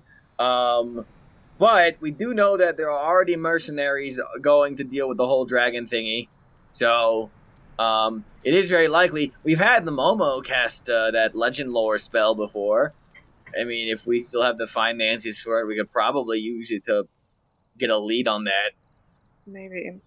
The one thing I can't get my mind around, I'm sorry, is that Snoggu specifically sent the letter, and Colleen sort of like opens it up and flips through it, saying that they're trying to keep the dragon eggs away from Zokti and his supporters, I believe, is what it said. Yeah, Then which why is is he wait. here? Wait, so hold on, wait. So just refresh my memory here. That letter that you have there is from Snoggu. Correct. So then... Is it? Well, so then if Snoggu supposedly wanted you to come help with this, apparently, then why when I mention your name, they're like, oh, you most definitely don't get to talk to me. But I'm like... Because I would... Because I... Because I have a very invested interest in causing Snoggu bodily harm. Would I do it? I'd like to say no. However, it's been difficult. So it makes sense for them to not want me around and around her. That is what makes sense. I guess I don't understand why she would have lied. Has Corellian ever... This is just a hunch, but has Corellian ever specifically... Okay, let me rephrase this. Have we ever seen another piece of writing from Snoggu before? In the campaign, I don't think so. Okay. Corellian likely would have, because Corellian spent a lot of time in Murdil. Oh, out of character, we should have asked for her autograph. No. I'm just wondering two possibilities, because... And again, I'm just throwing stuff at the wall, admittedly, but I'm wondering if maybe either A, she wasn't in, like, the best mindset, or B, that letter was forged. Alright, I think it's time for us to embark on Plan B. Actually, no. I don't think it would have been forged, and I don't think it has anything to do with mindset. If anything, Snoggu is pragmatic to a fault. She'll do anything to make sure her people are protected, and that is admirable. So Okay. it makes sense. I have an idea. Let's how about we do Plan D? Plan D. What do we want to learn from Snalgu? Refresh my memory again.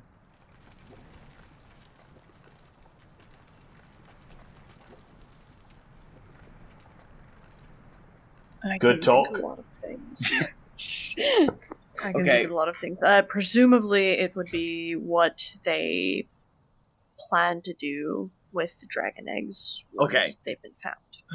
All right, I've botched this once as myself, but I can blank slate. We're gonna do this again. All right. No. Rolls up his sleeves. Hold on. No. Starts getting his stuff out. Hold on. No, This is why I call it Plan D. I call it Plan D for disguise. Scam, it's not worth it. I cast Alter Self to turn myself into a kobold. That is... You hear my bones shifting? That is the most horrifying thing I've ever seen. That is the most horrifying thing I've ever seen. Oh, it feels like I was just born. This is weird. Anyway, oh wait, I can change my voice too. Hold on. Hello. Does this work? No. Looks to Jabidi. No. I am so sorry. The spell's been cast, so this is my voice, unfortunately. We're not doing this. I appreciate the I appreciate the sentiment, but no, this is stupid. No! Why? I can find. We can't go after you if you get caught, and if you get back there, you're obviously a spy this time. No sense about it. Wouldn't say that I'm a spy. I'd say that I'm a kobold in disguise. Scam, the answer is we no. Can't risk this. You know, okay. Unfortunately, the voice can't change until the spell ends, so you're stuck with this for a little bit. But, I was just in the ballpark of thinking that it was along the lines of, like, I botched it the first time. Maybe I can actually stalk her this time to actually cover the information we needed to know from her. And the thought process is appreciated, but as Corellian said... Otherwise, we're moving around in the dark blind! That is true. I don't think it's a good idea. Surely there are other ways to find out information, to even... I don't know. There are ways to, like, talk about it when we're farther away from Murdil, but the fact of the matter is we are not prepared enough, and it's been too soon since our last attempt. People will be on guard, and it's not going to be safe, and I'm not willing to risk that. What here? Sorry, what? You cut out? I said I think you're really blowing it out of the water right now. I think you're just completely overestimating it. I think as long as you don't mention Corellian's name, there's a tiny chance it could work. You just don't blow your cover.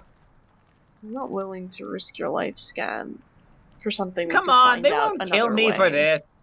If we get the dragon eggs, we'll have collateral, and isn't that better than you going in blind with a disguise after you've already tried and failed once? Come on. The other thing is that our relationship with them is already strained enough. If we have to break in and get you, that's going to be twice too much. People, completely underestimating my abilities. I'm sick of it. Utterly sick of it.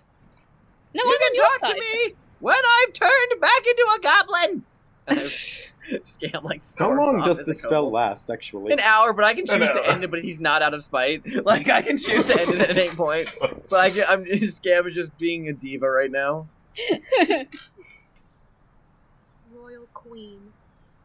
Let's just, like I mentioned, if we manage to find said dragon eggs, then we will have collateral, and that will be worth a lot. And it's not like Zatzeg was lying about other kobolds being sent to the south. We got other information that corroborated that. So they are looking for dragon eggs. That's not the lie here. The more chips we have on the table, the better. What do you all think? In agreement. I'll go with majority. Mama, thumbs up. Alright. Well, let's, if there's any more daylight left, might be a good idea to There's get a not. little farther away. Well, in that case, let's take some watches and we can head to the snowy mountains tomorrow morning. I'll That take second sounds- watch. I'll take third. All right. Okay. First watch time. Who's first? I don't think we established. Yeah, that's right. I'll be first. Come on, Grump. Time for your first watch. Aw, You baby's both first have- watch. Baby's think- first watch. Actually, Grump has a passive perception of 11. Grump He's is got also +1. completely untamed. He is providing no advantage. He's just there. No, I don't want him to provide me advantage. I just want him to stare. you It's okay. most You likely can sit on the book and guard it. Don't get slime on it. For the Perception. record, if I ever get a cat, I'm totally naming it Crystal. Oh, thanks. All right. 15. 15. You're pretty confident nothing happens on watch. Can we roll for Grump? You can roll for Grump. Thank you. Just cause. Do 20 plus 1. 12. Not too bad. Good boy. I'd say that's a job well done, Pats. Second watch. Go, Momo. Okay. All right. Go. Momo, midway through your watch, a fox darts by the campsite out from the underbrush and, like, towards the northeast. Fox, where is he? I'll fucking kill him. Does Hey. it, like... I don't know what I should do, but I feel like it has some sort of significance, so... Can I cast, like... Can I roll investigation to see what's going on, or is it just... Or nature? Nature. Okay. That's a fox. I hate foxes.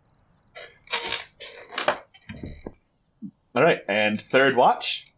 Third watch. Ba-ba-da-ba-da-ba-ba. All right, you are incredibly confident that even if Murdil is pretty busy with activity of kobolds darting here and there, none of them are going to go bother you, and your watch is clear. The morning comes, Scam, Jabidi is poking you and saying, Scam, wake up. Yeah. Here comes the sun. I know.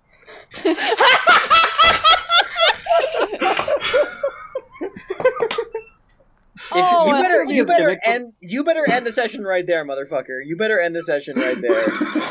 I'm tempted, but you're close to a cliffhanger. Oh, okay. Oh, boy. Please tell me this will be his gimmick, though, from now on.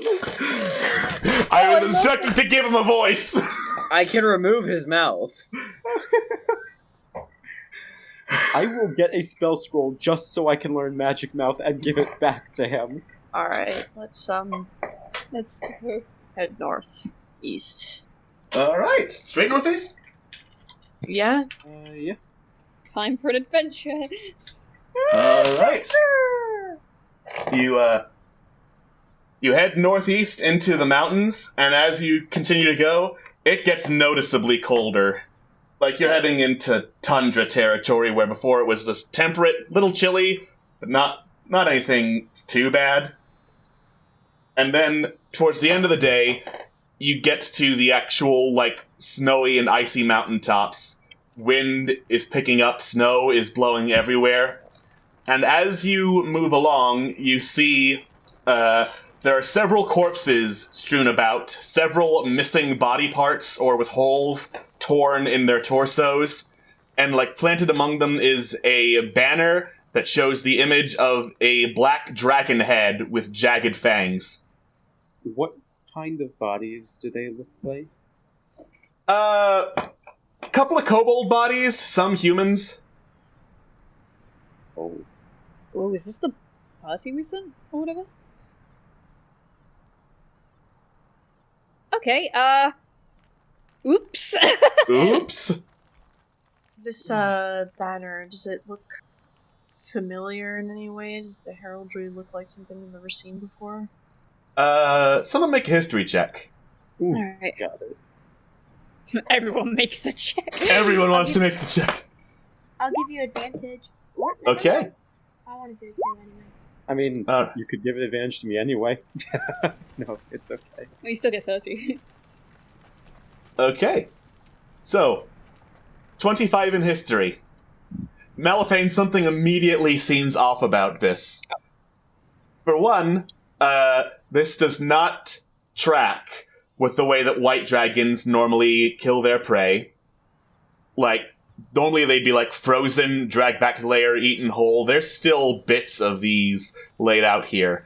For two, that's a black dragon on the flag. You're not quite sure what the heraldry is as you look over it. Momo. Yeah? Even though you've never seen this flag before, somewhere instinctively, you know what this is. You've always known what this is. What is In your nightmares, you have seen the face of Otar the Foul. God damn it! I knew it! Oh no! Oh no! No! Oh no! And that's where we're going to end our session. Fuck! There goes the sun. Do-do-do-do. It's not all right. We thank you all for watching this episode of Fallen Empires. We shall see you next week for your regularly scheduled Fear.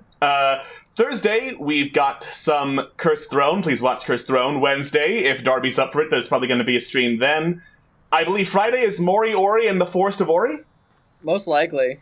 Most likely? Most likely. And then Sunday is Jordan's stream. We'll see you all for more, and then see you in the post-show, unless you're on YouTube, in which case we won't see you. Bye-bye! Bye! Bye, I hate guys. everything. Welcome to the post-show.